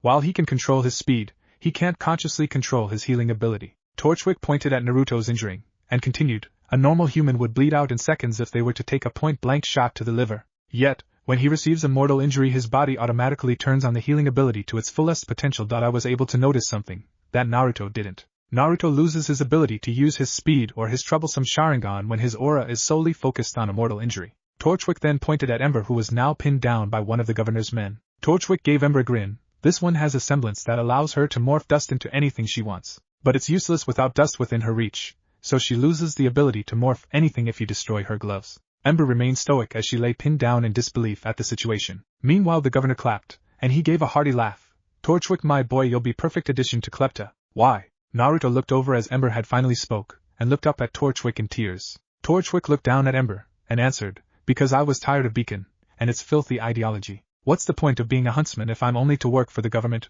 or work independently? I see no point in life if there is no benefit to me." "Benefit?" growled Naruto from his position. "We're supposed to be guardians of the world. We took this job to protect others, not to make a quick buck." Torchwick looked over at Naruto, and shook his head. "I never cared about being a so-called guardian. I only joined Beacon so I could become stronger, and boy did I. I also learned a lot of useful skills. That's how I took down the youngest and most talented huntsman to ever grace Beacon," spat Torchwick as he kicked a rock at Naruto. Torchwick then tossed the bag to the governor. The bag seemed to hang in the air for several seconds, when out of the blue a red flash slammed into the bag and exploded in pieces. "No!" shouted the governor as the valuable hard drive was destroyed. Everyone looked into the direction of the shot to see Ember on her knees, and the man who'd been pinning her down on the ground. The governor's 2 other guards lashed out at Ember, and pulled out their weapons to attack. Ember pressed a button on her bow, and 2 blades snapped out from each end. She ran towards the 2 other huntsmen.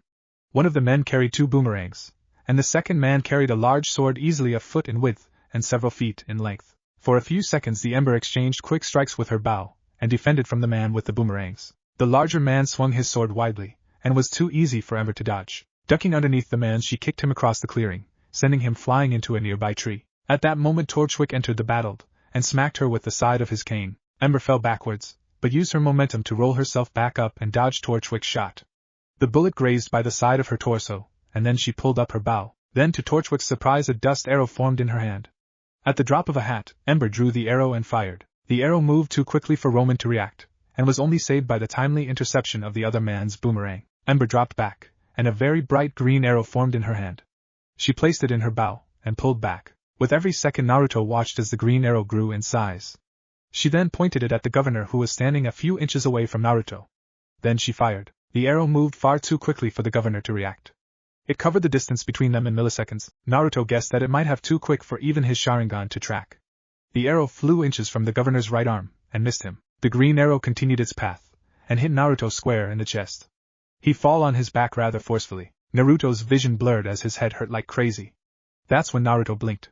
He realized that he no longer felt pain in his torso. The throbbing pain he'd been feeling had disappeared, and instead was replaced with warmth.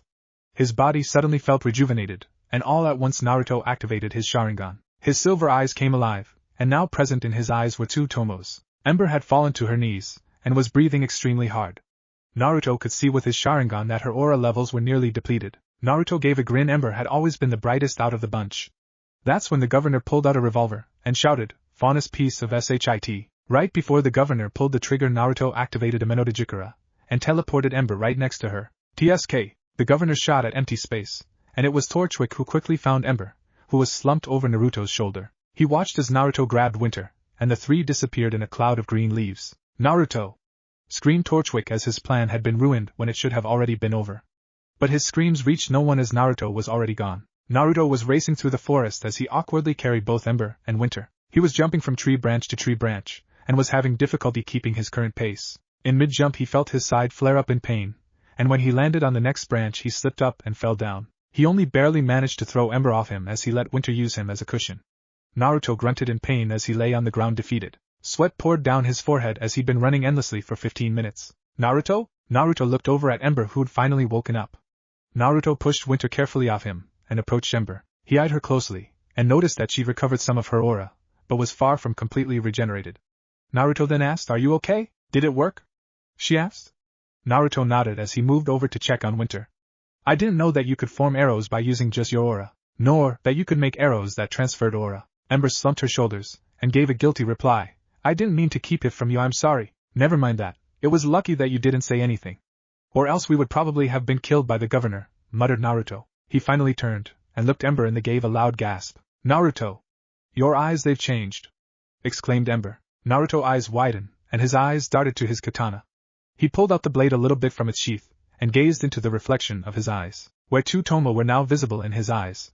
Naruto looked back at Ember, who gave him a saddened smile, and she spoke. "Your eyes, they finally changed, but is that the curse you speak of, Naruto?" Naruto remained silent as Ember brought her head up to Naruto's face, and tears began to drip down her eyes. Why did Roman leave us like that?" "I don't know, Ember," spoke Naruto bitterly as he too was in shock at what had occurred earlier. They'd always knew he was a bit off, but they never thought that Roman would betray them like that. Ember looked over Naruto's shoulder, and down at Winter's limp body.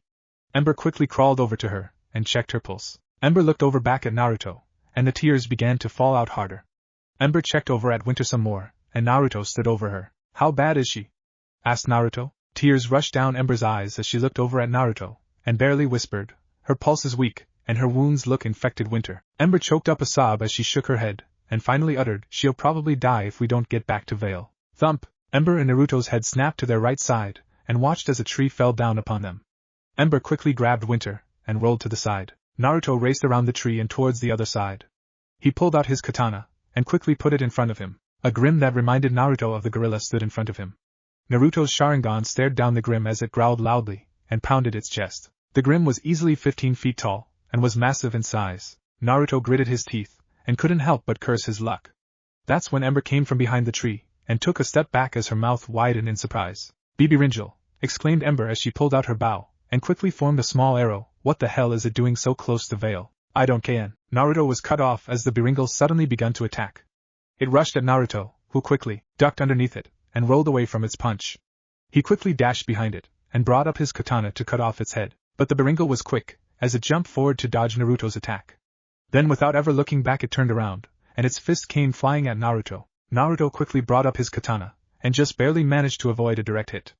Instead he was sent flying back in the opposite direction. The Beringel was about to charge at Naruto when several arrows slammed into the Grim, and exploded. The Beringel cried it out in anger, and directed its attention to the direction of the arrows, where Ember stood on a tree branch with her bow in her hand. The Grim then raced toward Ember, who quickly created several arrows from her hand. The arrows were bigger in size, and she began to shoot them at a rapid speed. The Beringel easily managed to dodge the arrows, and quickly jumped onto a tree to take cover. Ember bit her lip, as she jumped off the tree, and began to run on the ground. "They're too big!"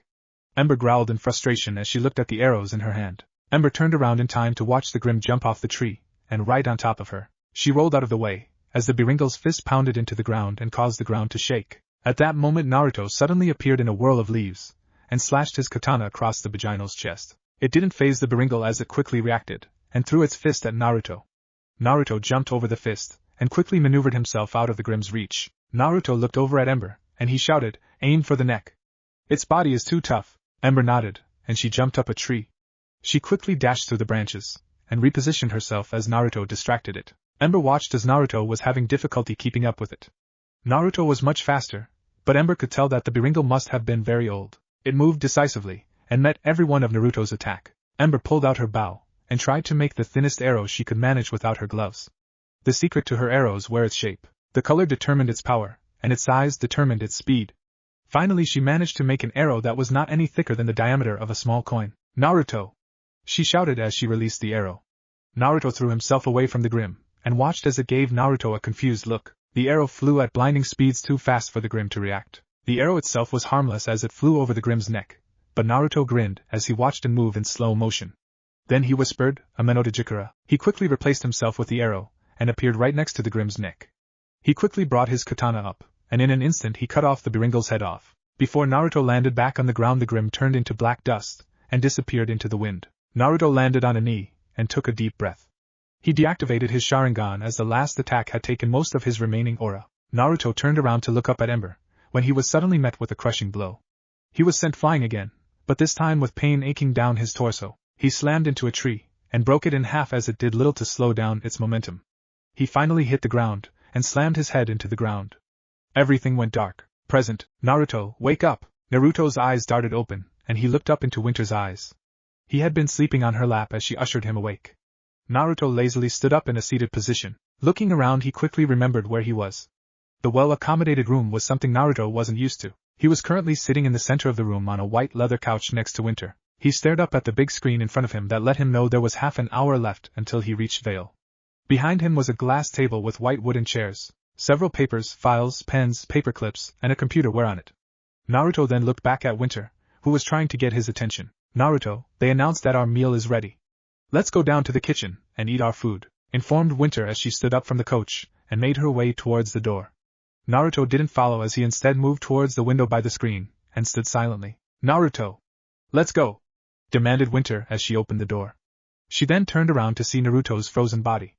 "Naruto?" Winter moved over to Naruto and gazed over his shoulder. She took a sharp breath as she looked down at the scenery before them. A large never-ending forest lay before them. Naruto pressed his hand on the window and uttered Ember. Then suddenly the memories from earlier cluttered his memory again, and the nightmare appeared in his conscious thoughts. Naruto closed his eyes as he tried to force the memory back into the never-ending depths of his mind. Past, Naruto reopened his eyes to stare up at a blurry blue sky. He squirmed around as every bone in his body screamed in pain, and Naruto barely managed to look over to his side. He took a long look at Winter's motionless body. Ember had left her perched up in a sitting position up next to a large tree. Naruto looked back over to the direction he'd been thrown to see Ember fighting another Berengel. Naruto tried to push himself up, but stumbled onto his stomach. Looking back up he noticed that this Berengel was half the size of the other one, but that didn't take away the fact that it was one of the more powerful type of Grim. Naruto watched as Ember was fighting with the blades on her bow, instead of her long-distance approach. Blood drizzled down her mouth, and dirt was all over her face. Naruto activated his Sharingan, and took a look at her aura levels. They were extremely low. At that moment Ember was too slow to dodge the Biringle's attack, and was thrown to the ground. She lay on the ground dazed, and was rolling around in pain. "Ember!" shouted Naruto as he dragged his body in her direction. Using every fiber in his body he ignored the burning pain, and crawled towards her. Ember looked over at Naruto, and Naruto could do nothing but stare into her deep brown eyes. She gave Naruto a smile, and tears ran down her face. The Biringle towered over Ember, and it brought up its fist high over its head. Drip! A black flame engulfed the Biringle, and fell back howling in pain. It rolled around the ground trying to put out the flames, but it was to no use. Instead the flames seemed to burn more as the Biringle thrashed around. Ember suddenly disappeared from her spot, and appeared next to Naruto. She quickly stood up in shock, and gazed up at the Biringle as the black flame consumed it. Ember looked back at Naruto to see him panting, and sweat pouring down his forehead. That's when she noticed it. Red veins became visible in both his eyes, and blood seeped out of his left eye. It trickled down his chin right onto the ground where a few drops of blood stained the ground. "Naruto!" gawked Ember as she kneeled down next to him. "Naruto, your eyes are bleeding. I know it happens when I wake a Tomo," panted Naruto as he looked up Ember.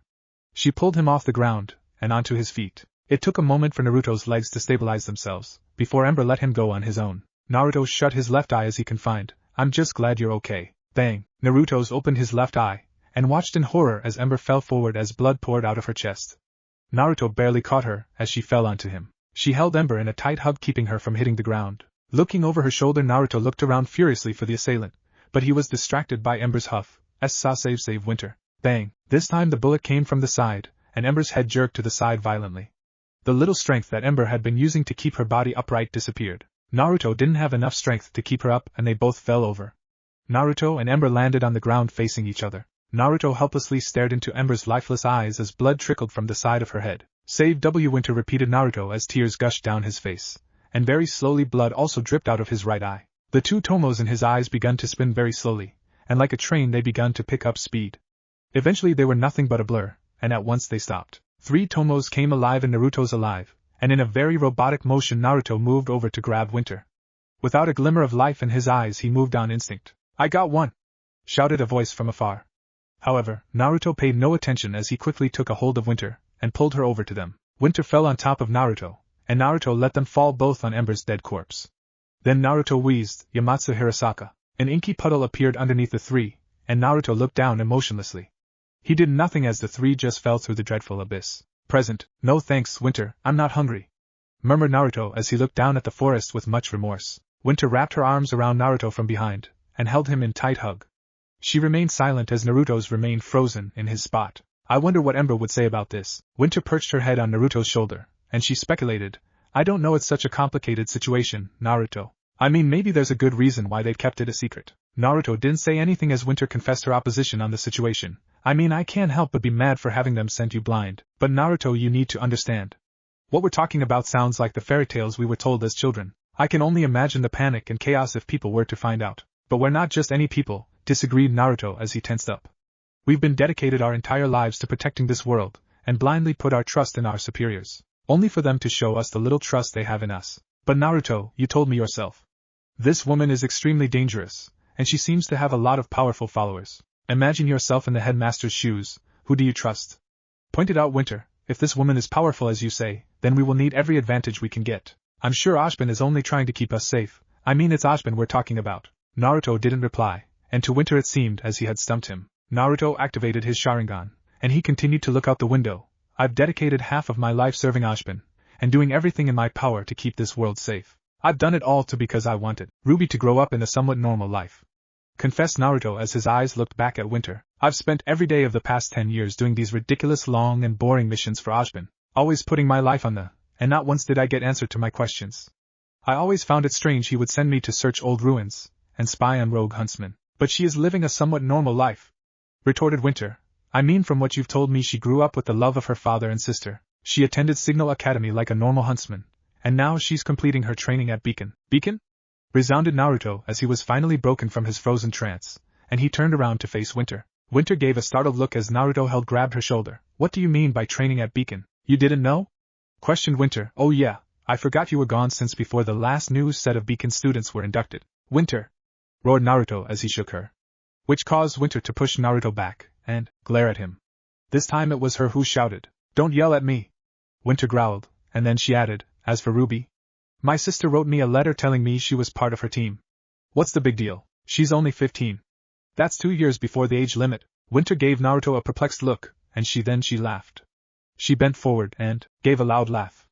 Then she stood back up and marveled, Naruto, I was 16 when I joined Beacon, and you were 13. Naruto's face flushed a little bit, as she realized she was right. Naruto crossed his arms and let out a deep breath. He then looked up and apologized. You're right, I guess Crow wasn't kidding when he said she looked after me in skill. Naruto looked up at the screen and noticed that there were only 20 minutes before they reached Beacon. Naruto looked over at Winter, who gave him a curious look, as if she knew that he was up to something. Naruto didn't say anything as he walked over the couch they were sitting on, and he picked up his katana. Naruto looked over at Winter and had her hands crossed over her chest. What are you doing? She asked with a rather malicious tone. Naruto looked over at Winter and gave her a blank stare, unaffected by the angry vibe she was giving off. Naruto walked over to the door, but Winter blocked his path. Then she added, you weren't thinking of jumping off the airship again and trying to run away before I brought you to General Ironwood? Nope, replied Naruto with charming smile, and then his eyes gave a twinkle. Before Winter could even react, Naruto fell through the ground, and as she looked down she watched a large black portal quickly dissipate. Past, it was only for a moment that Naruto hovered in the black vortex. Then instantly he fell onto the hard wooden floor. Naruto's vision went black for a fraction of a second, and when his vision returned he was staring into Ember's lifeless eyes. Naruto just gazed into her deep brown eyes that would never twinkle again. Her contagious smile that would never infect Naruto with a dose of joy. The warmness that Naruto saw everything he gazed upon her aura. All of that, it was gone before Naruto even knew what was going on. Naruto failed to hear the scream as the classroom he landed in erupted in cries. The only thing Naruto could focus on was Ember, as he lay in shock and disbelief. That's when he felt someone tug on his shoulder, and he looked back to stare at Professor Goodwich's face. Naruto looked up to see the terror on her face as she looked at the blood Naruto was covered in, and then her eyes looked over at Ember. And Naruto, what happened? Goodwich shrieked as she looked at the scene in horror. That's when Naruto's eyes widened in realization, and he threw himself up. Naruto nearly fell back down as he looked around frantically, and jerked to stop as he stared at Winter's motionless body. Save Winter! Screamed Naruto as he tried to lunge towards her, but Glinda stopped him. Tears streamed down Naruto's face as he repeated the phrase, save Winter, save Winter, save Winter. The door burst open, and Ashbin alongside several teachers. Ashbin, who'd come in widely, came to a halt, and he dropped his mug as he stared at the scene in front of him. His mug shattered on the floor, and coffee and ice spilled all over the floor. All students are to report to their dormitories immediately, barked Ashbin, and then he turned to the teachers who'd showed up alongside him. Cancel everything, and get every student into their dormitories. Shut down the school, and get in contact with every headmaster now. Naruto watched as the remaining teachers rushed over to Winter, and without wasting much time managed to get her out of the room. Naruto finally calmed down, and let himself stay in Glinda's arms. Naruto watched as Ashbin and an elderly professor who Naruto had never met inspected Ember's corpse. She'd been fighting for a long time. A shot to her right lung, and a shot to the head did the job, mumbled the old man as he looked up at Ashbin. This was an attack by another huntsman. Ashbin finally looked over at Naruto, and had to hold back a sob. He cleared his throat, and walked over to Naruto. Then he asked, are you alright? Naruto didn't reply. Instead he brought his head up, and met his gaze. Where Ashbin could no longer see the bright silver eyes that he'd seen blossom at Beacon. Instead he gazed upon a darker shade of silver that could only remind Ashbin of a bitter cold winter. Naruto finally replied, no. A metallic room remained eerily quiet as no one was present at the moment. The room was large in space, and was several meters high. All around the room giant metal gears were hung, and intertwined, all moving together, and making loud clunking noises. To the far end of the room a half-circular table faced an elevator on the other side of the room. The desk was empty, and the only thing a person could see was the digital screen that was its surface. Behind the desk a large circular window allowed the beaming sun to shine its rays into the room. Ding! Across the room the elevator's light lit up, and the sound of an elevator coming up could be heard. A thundering thump could be heard as the elevator reached the top. The doors to the elevator opened, revealing no one. The goldish room lay empty, but suddenly the sounds of steps echoed through the room. The elevator closed, and the steps could be heard reaching the desk. The footsteps stopped behind the desk, and the chair was pulled back by an invisible force. The space around the chair distorted, and a person in a black cloak and red clouds became visible. The hood was carefully pulled off, revealing Naruto's smirking face. Naruto shook his hair around, and sat down in the chair. Naruto stretched his arms, and revealed a new orange-hilted katana around his waist. Naruto then reached into the back of his waist, and pulled out a small flash drive. Looking around the desk, he poked the flash drive into a USB drive. He then tapped his finger on the desk, and small 3D screen appeared before him. Naruto began to type furiously, and his eyes darted across the screen. Naruto took a deep sigh, and he whispered, I knew he wouldn't leave any information on his computer. Naruto pulled out the flash drive, and put it back into his pocket. He turned off the computer, and swirled around in the chair. He looked out the window, and took a deep sigh. Naruto had believed that sneaking into Ashbin's office would have been a bit more difficult, but Ashbin probably never imagined that someone of Naruto's skill would try to break in. Naruto started to play with his despair-modified katana he had gotten from home, and took it out to admire the black blade. Naruto hated to admit it, but Winter was amazing at making weapons. Naruto had only given her the layout of his ideas, and she turned it into a reality. Hopefully she wouldn't be too mad for leaving her behind and coming ahead. Boom! Naruto stood up from his chair, and looked out of his window to look down at Beacon's courtyard. Naruto pressed his face against the glass as he stared down at the most bizarre situation he'd ever imagined. Two figures were climbing up the arches around Beacon, and battling it out in a fantastic fashion. That didn't make the situation odd. What made it mind-boggling were the two familiar figures that were battling it out. Naruto rubbed his eyes as he stared at Winter and Crow fighting it out like children. Naruto gave out a hearty laugh, and fell back into his chair. Winter always chided him about public appearances, and there she was fighting Crow. Naruto stopped his laugh, and wiped off the tears from his eye. Crow had probably ended up provoking her again. Naruto looked back down, and noticed that he'd missed most of the fight. The two stood still as several people surrounded them. Ashbin, Glinda, and Ironwood were among the people. However, what caught Naruto's eyes were not them, but the two girls off to the side. Naruto could describe the white-haired girl as a carbon copy of Winter. The only difference was maybe the shape of their face, and the way they brushed their hair. Then next to her stood RWBY, who made Naruto crack a smile. Now she was the carbon copy of Summer, and Naruto couldn't help but compare the two. Naruto felt it was ironic that they would end up on the same team just like Naruto and Winter had. He watched as Crow walked over to RWBY, and told her a couple of words before following Ashbin back towards Beacon. Naruto closed his eyes, and took long deep breaths as he awaited them. Naruto remained in his seated position facing the window for several minutes. Then dinging of the elevator brought him back to reality. The elevator could be heard coming up, and the moment it reached the floor Naruto's eyes snapped open. Naruto turned his chair around, and pulled up his hood.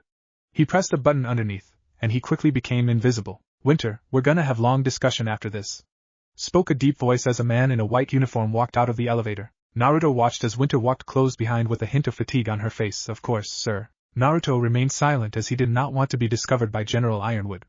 His issue wasn't with him. He just watched as the man stood in front of the table, and Winter paced back forth anxiously. Naruto rose an eyebrow wondering what could have occurred. They stood there for a few minutes, when Naruto heard the elevator turn on again. Shortly the elevator reopened and Ashbin, Glinda, and Crow walked out. What were you thinking? Growled Winter as she stopped mid-pace, and glared at Crow. Naruto watched half amused as the man gave her a stink eye. Then Ironwood walked from his spot, and barked, if you were one of my men, I'd have you shot. If I was one of your men I would shoot myself, quipped Crow as he pulled out a flask. Naruto let out a snort as he couldn't help but react to Crow's blunt remark. That's when the room went silent, and Naruto quickly remembered that he was invisible.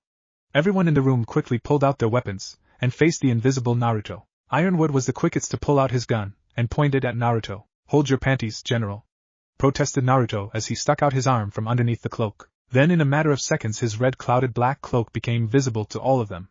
Naruto quickly took off his hood, and revealed himself, drawing gasps from several of the people in the room. Howdy. Goodwitch quickly moved forward, and shrilled, Naruto? Hey Naruto, chimed Crow as he took a chug from his flask, not quite surprised by Naruto's random appearance. Naruto, growled Winter as she focused her anger now on him. Ironwood put down his weapon, and he looked back at Ashbin who looked just as shocked. Ashbin, I thought you had better control over your soldiers. It's enough that you let Crow be such a loose cannon, but now Naruto? Questioned the general as he directed his frustration at Ashbin. Is this the norm for your soldiers? For them to go out of contact for weeks, and just appear out of the blue? Ashbin ignored Ironwood for a moment, and he directed his attention to Naruto. Then he croaked, Naruto, where have you been, and what happened in Mistral? Naruto, we had to declare you MIA. Added in Goodwitch as her eyes misted up, we thought. I'd die, replied Naruto as he closed his eyes, and then looked back at Ashbin. He narrowed them, and he continued, you underestimate me. I suppose that's the norm around here, if there is to be any. As for you, General, I would like for you to remove yourself. My beef isn't with you, disclosed Naruto, as he activated his Sharingan. Then he redirected his attention to Ashbin. As for you, we have a lot to discuss, and depending on your answers I may or may not continue working for you. What? Gasped Ashbin, completely not understanding the situation. What are you talking about, Naruto? Remove myself? Who the hell do you think you are? Hollered Ironwood as he felt insulted by Naruto's attitude and comment. I'll. In the blink of an eye Naruto unsheathed his katana, and cut a piece of Ironwood's uniform off. He then glared at the general, and he threatened, do what? Naruto! Stop this nonsense! shouted Winter. I know you're mad, but think carefully before you attack anyone. Mad? Screamed Naruto as he pointed his katana at Ajin, whom Crow and Glinda stood behind him protectively, completely baffled by the situation just as much as Ajin himself. And OSHIT, I'm mad. I've been doing your fucking work for years. He wailed. I'm tired of you keeping shit from me. What are you talking about, Naruto? Asked Ajin as he stood completely perplexed about the situation. What have I kept from you? Naruto gritted his teeth before recalling. You know what, Ajin? Never letting me in on why I do what I do. You keep telling me it has a purpose but never say it. What pisses me even more off is that you had the balls to throw me into the lion's den without telling me about the fucking lion. Naruto, Ajin whispered as he finally got an idea of what Naruto was talking about. Ajin was not the only one as Crow and Glinda exchanged a look, and also realized what he was talking about. Then Naruto disappeared from everyone's view. Ajin's eyes darted behind him, and in an instant pulled out his cane and blocked Naruto's strike. Ajin took a step back as he took the full strength of Naruto's attack. Then Naruto raged. Tell me, Ajin. When were you gonna tell me about Salem? Ironwood was the first to react as he pulled out his revolver, and shot several shots. The shots zoomed over Ajin's head, and hit Naruto straight in the chest. Blood poured out from his wounds as Naruto fell back. Naruto fell back in slow motion, and the blood that had shot out remained hanging in the air. That's when everything around Naruto became incredibly dark, and all at once the image of Naruto shattered like glass. Nice shot. Everyone in the room turned to face the sound of the noise, and looked straight at Naruto still sitting in Ajin's chair. Crow relaxed as he watched Naruto sit passively in the chair, all anger gone from his face. But the rest of the occupants in the room kept their weapons out. Naruto then looked over at Ajin, and see that so? What averting answer do you have now? Naruto, what happened? Asked Ajin as he put his kin back down to his side. Answer my question first. It's complicated. We have time. Retorted Naruto as he got comfortable in the chair. Ajin pinched his nose, and he looked up at Naruto. I just wanted to keep you safe, Naruto. By withdrawing crucial information? Good job, Ajin, jeered Naruto, and with that he started clapping. Glinda gave Naruto a glare, but she said nothing as Ajin continued. No, I was keeping you safe from Salem. I didn't want to make the same mistake twice. Explain. Demanded Naruto as the words quickly sank in, not having an idea of where the conversation was going. What do you mean by making the same mistake twice? He means that he didn't want you to die like Summer. Burst out Crow as he took out his flask, and took a long drink, obviously trying to get rid of the stress that the situation was causing him. Naruto remained silent, and then he looked back at Ajin. Ajin nodded, and he moved towards Naruto. Ajin came face to face, and that's when he put his hand on Naruto's shoulder. 10 years ago, I sent Summer on a mission to gather intel on Salem. She was unsuccessful, and she managed to learn nothing. But Salem did learn something. She discovered that Summer was in possession of the Sharingan. Salem would never admit this, but she holds those with silver eyes in high regard, informed Ajin. And with that comes a great fear for them as well. The moment she learned of Summer's existence, she tried multiple times to kill her. Then 1 year later, Summer went missing in action. Finished Naruto as he stared Ajin in the eyes, and could see that the man was not lying. Naruto could see the wrinkles in the man's face, and could tell how tired he was even though he did a good job hiding it. Ajin then looked over at the rest of the people in the room, and then back at Naruto. Then he went on, we all wanted to let you know what was really going on. After all, there is little doubt in our minds that you are the most powerful individual in this. At the same time, we feared that you would go looking after Salem to avenge your sister. Look at what you did to Klepta after Ember's death. Added Crow in a solemn tone. You slaughtered every single one. Torchwick was lucky he hadn't been inducted to the group. I'm sorry to admit it, Naruto, but you're a loose cannon when it comes to the people you love. Offered Glinda as she walked over to him, and grabbed his arm. It wasn't because we distrusted you, but it was because we didn't want to see you walk down a path of self-destruction. Naruto pushed Glinda off his arm, and she gave a saddened look as Naruto took a step back.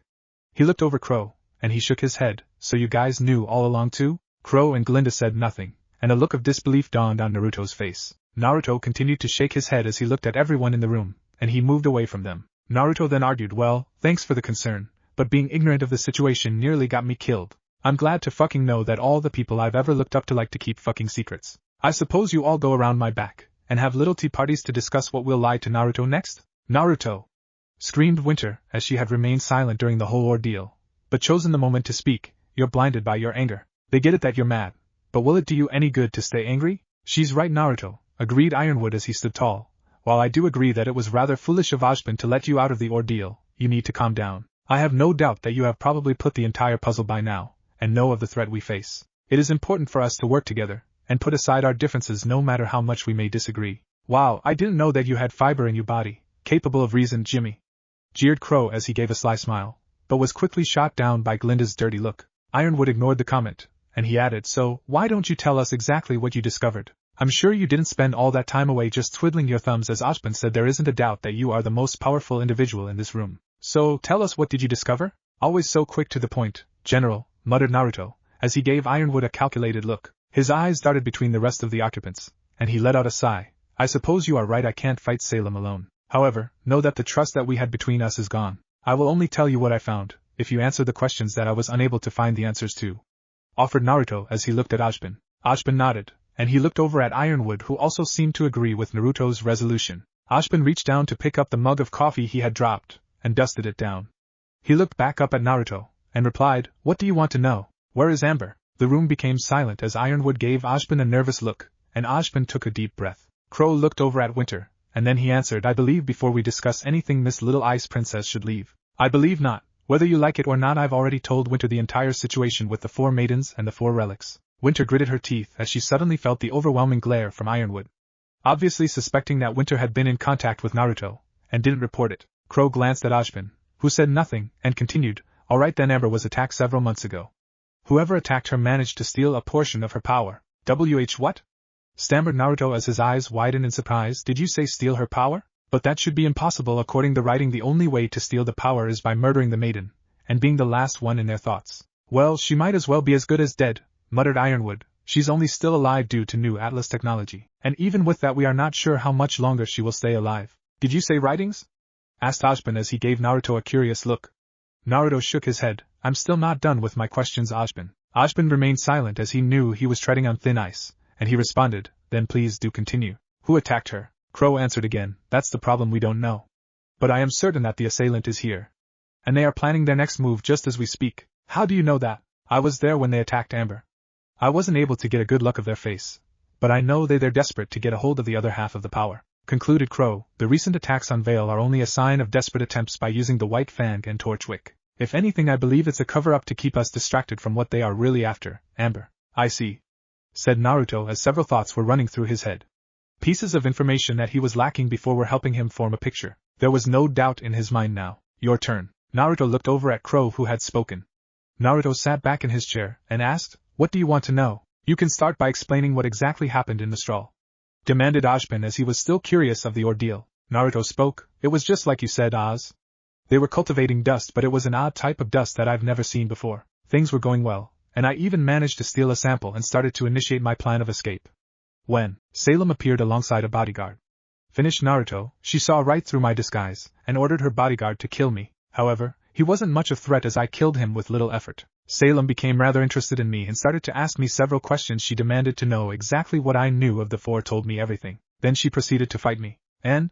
Asked Ironwood as he was extremely curious of their greatest enemy who they knew nothing about. Naruto sighed, as he rolled up his pant leg, and revealed a reddened scar. I tried to flee because I knew my intel was too valuable to try to fight an unknown enemy. She tried killing me, with some black substance, but only managed to graze me. However, my wounds have yet to fully heal, they've taken time even with my healing semblance. What did you do next? Asked Glinda. When I met Salem, I instantly felt like I'd seen her before.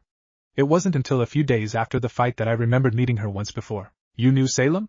Asked Ashbin in utter shock. But how? That doesn't answer my question though, reminded Glinda as she wanted to know where her adopted son had gone to. But it does. Because of that there was only one choice, and that was to return to the place where I first met her. Winter finally gave a perplexed look as she hadn't been told this part of the story. Naruto's Sharingan resurfaced, and they began to spin widely. Very soon everyone watched as the room transformed, and they were no longer in Ashbin's office. Instead they were in an open clearing out in the woods. The place had several trees that were extremely tall, and had trunks that were several feet thick. Several orange, red, and yellow leaves rained down, signifying the time of autumn. Amazing, muttered Ironwood as he'd never experienced one of Naruto's memories before. Everyone else stood just as impressed, but did not share the same level of surprise as James. That's when the sound of fighting caught their attention. 2 figures burst out from the trees right into the middle of the clearing. I'll destroy you, Granny Tsunade! Screamed a miniature Naruto who had a katana in his hand. He held the weapon exceptionally even though he was only 6. The entire group watched as a very beautiful blonde woman stood in front of him with a very angry smile. She wore a green kimono shirt with matching brown pants and short black heels. Her hair was tied in a ponytail, and from her neck dangled a black key. Naruto, what's the point of this? Asked Ashbin as he was confused with the whole memory. Just watch. With that they watched as 6-year-old Naruto attacked Tsunade.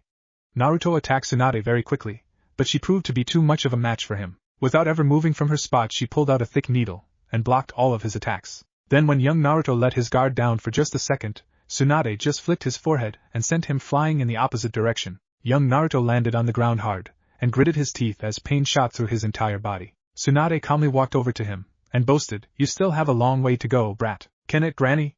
One day I'll be stronger than you, and I'll beat your ass into the ground," screamed the young boy. Tsunade responded by punching his head into the ground and shouting, "Oichi-ya! If you don't watch it with this granny crap, there won't be that one day, Lady Tsunade." Everyone turned to see a man dressed in a dark hooded cloak, an animal mask appear from the trees. The man kneeled in the presence of Tsunade and reported, "My Lady Grimm have managed to get inside the village." "That's impossible.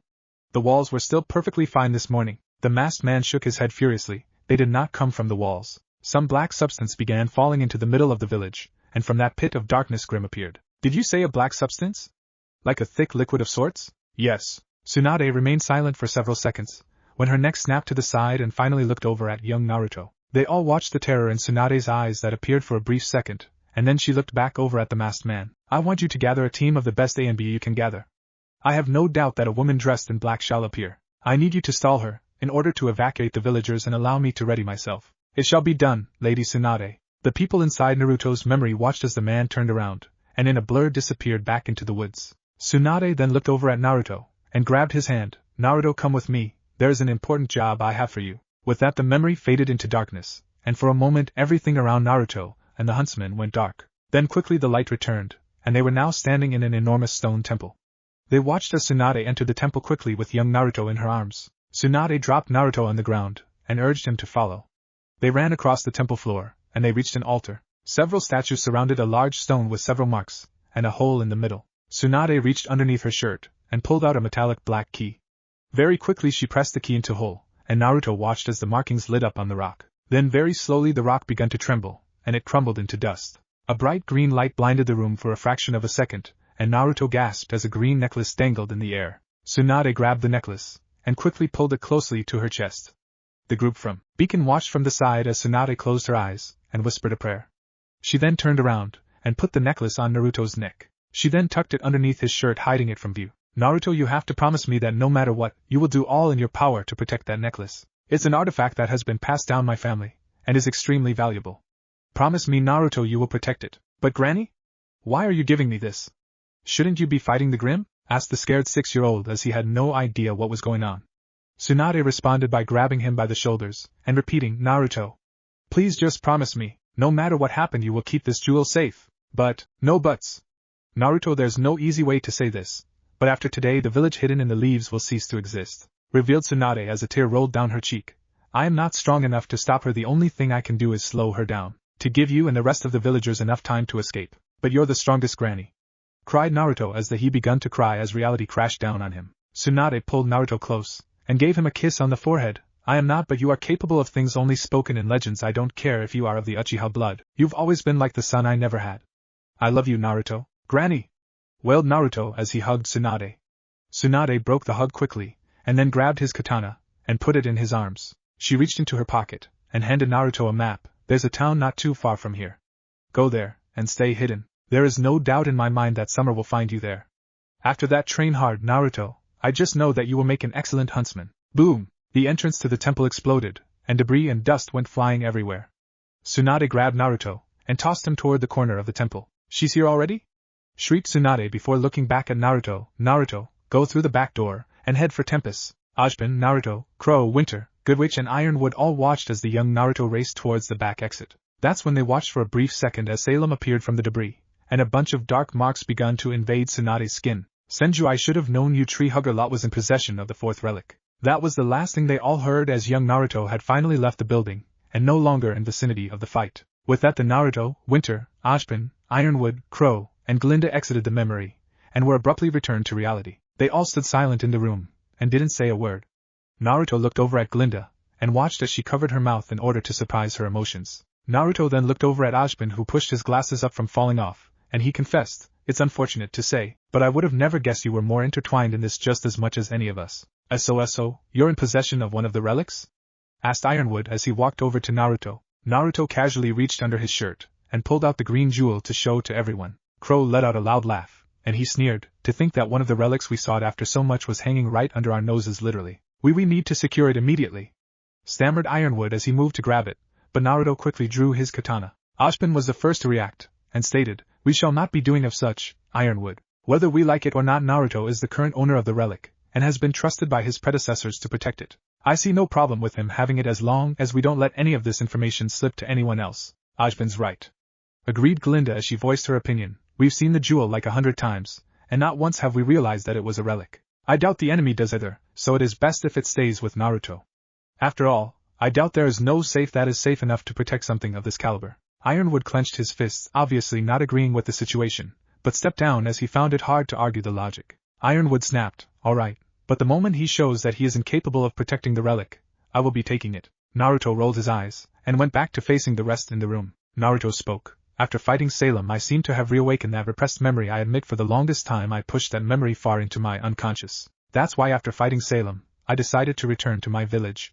I searched the village for clues, and eventually found writing of a hidden temple created by clan," explained Naruto. "It was difficult to find, but I finally managed to piece together the clues and found it. In that temple were hundreds of writings, and that is where I learned everything." "Maybe I should visit this temple?" offered Crow as he looked at Ashbin. "I could probably find something Naruto missed." "Impossible," answered Naruto as he looked over at Crow. "The village is hidden by very powerful illusions, and even if you were able to get past the barriers, the writings can only be read by someone in possession of the Sharingan." Crow gave a frown, and Naruto reached into his back pocket. He then tossed the scroll at Ashbin, who caught the object with ease. Naruto then turned around and headed towards the elevator. "That's most of the information I managed to translate, and should be useful." "Where are you going?" demanded Ironwood as he called out to Naruto. "We need to go over this information and plan our next course of action. Just because I'm giving you information doesn't mean I trust you. I told you that I can't win this battle without you, but that doesn't mean I'm gonna be working under you," responded Naruto as he pressed the button to open the elevator. "Prove to me why I should trust you again, and then maybe I'll consider joining your little social club." Naruto walked into the elevator, and turned around to face the front.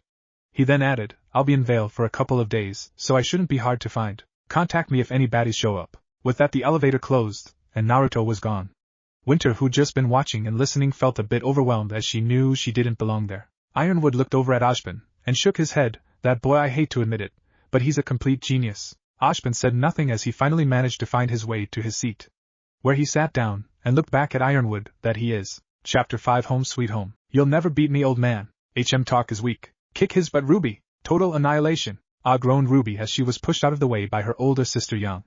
The blonde-haired girl gave a wild grin, and looked over at the man sitting next to her. She shouted, "My turn, hee. By the way, don't ever call me old," reminded Crow as he looked back at RWBY, who was still sulking over the lost. Crow then turned back to the screen, and he muttered, "Let's see, where was I?" "You were telling us about your last mission," answered RWBY as she jumped in between Crow and Yang. Yang paid little attention as she was only focused on the game in front of her.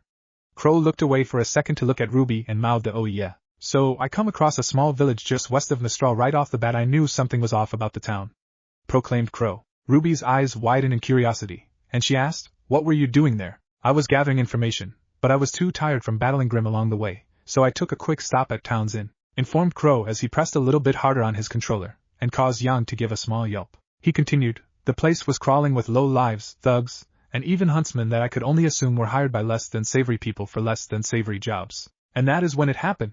I was defeated by the mere sight of the innkeeper's skirt length," stammered Crow, and his bold statement caused Yang to look away and glare at Crow for just a brief second. That gave Crow just enough time to press a few buttons, and win the game in front of him. "Total annihilation." Yang pouted, and she snapped, "You are the worst." Her outburst caused RWBY to start snickering, and Crow topped it off by bursting into laughter. Crow and RWBY laughed for a few seconds, and then Crow offered his sympathies. "How about best out of 3? Sir Uncle Crow, did you get in big trouble with Professor Ashbin?"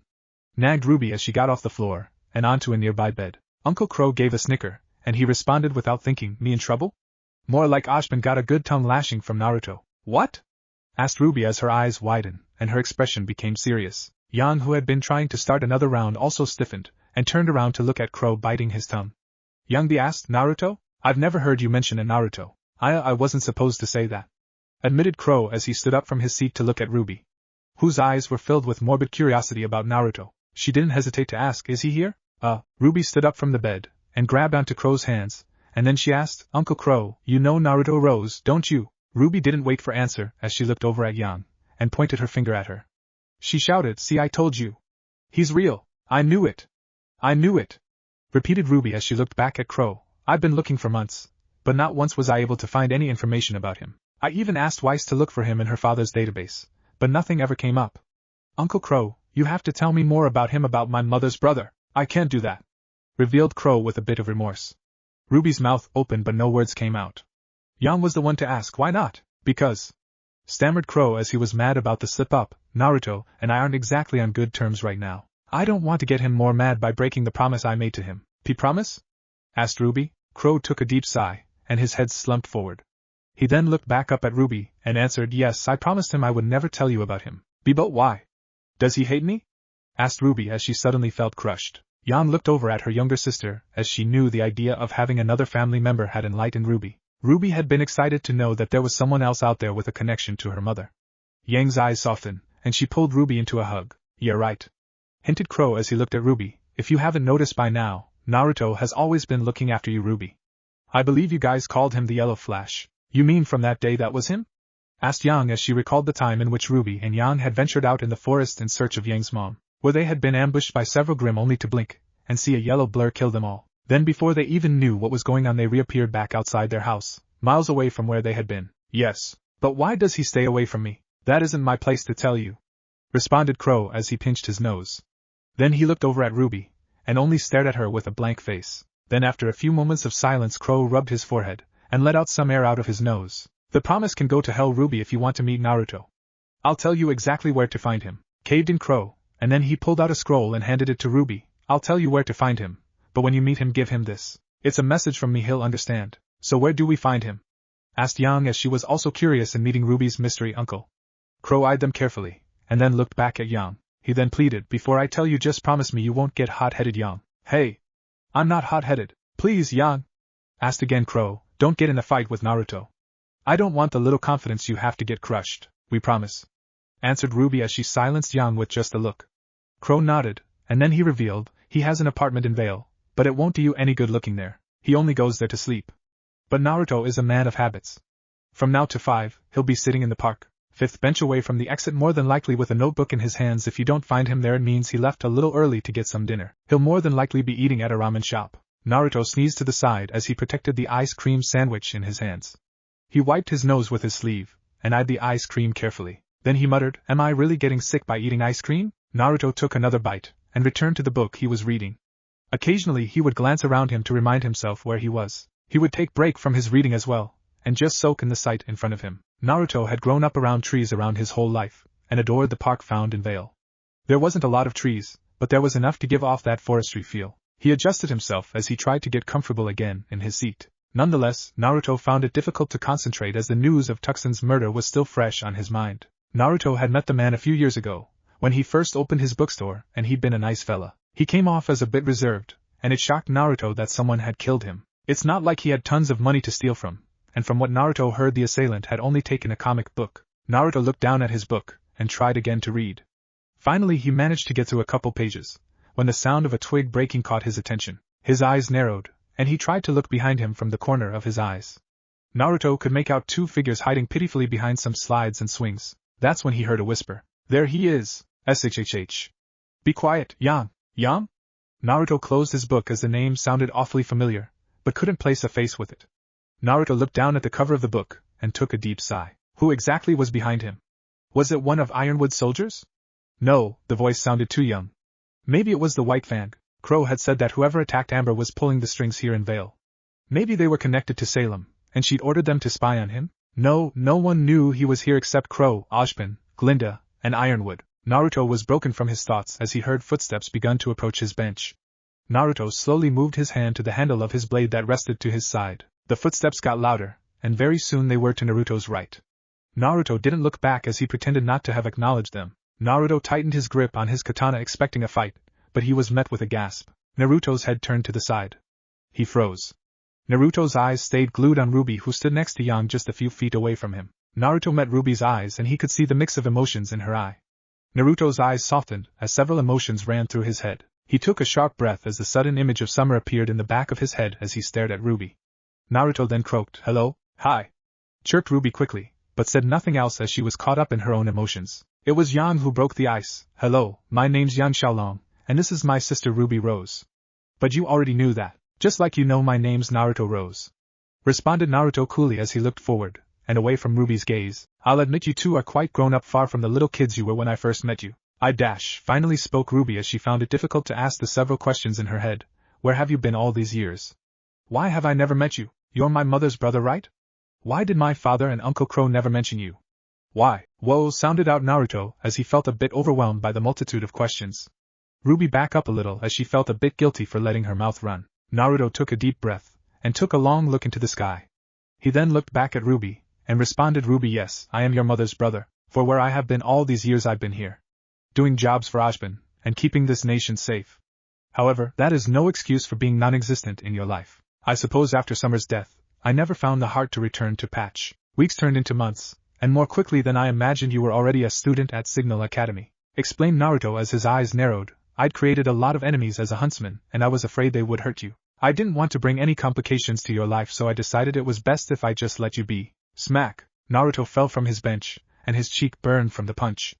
Naruto looked up at Yang and her extended arm. Naruto rubbed his cheek as Ruby quickly pulled an angry Yang back. Ruby gave Yang the best glare she could muster, and then turned back to Naruto. She apologized. She didn't mean to. Yes, I did. Yang! Yang broke from Ruby's clutches, and pointed her finger at Naruto. Her eyes were now bright, and Naruto didn't have to activate his Sharingan to see aura running through her glowing hair. Yang declared, what is with all of you adults? What right do you have from staying away from our own sakes?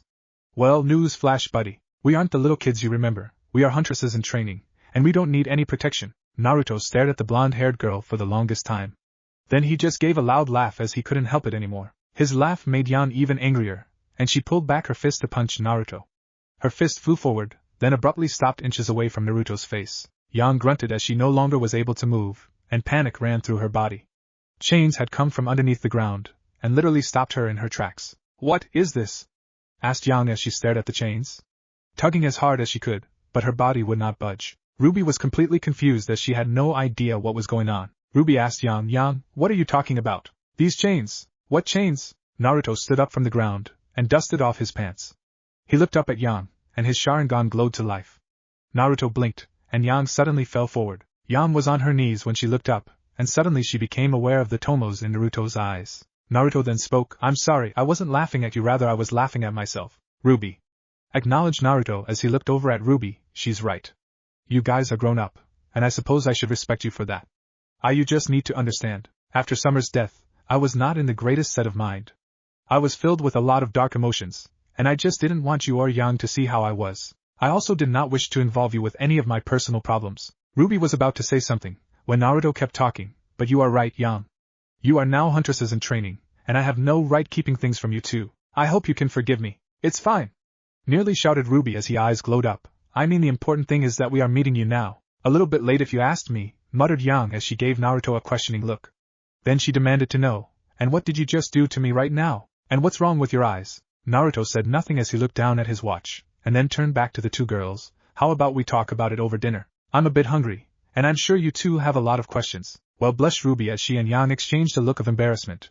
We don't exactly have any money at the moment. My treat, think about it like a late birthday present for all those years I was gone. Veil cuisine. Holy crap. I didn't know food could be this good. Hollered Yang as she dug into the pasta that had been served to her. Ruby sat beside her on the table, and she also agreed. This is just amazing. You think so? Never really liked the place.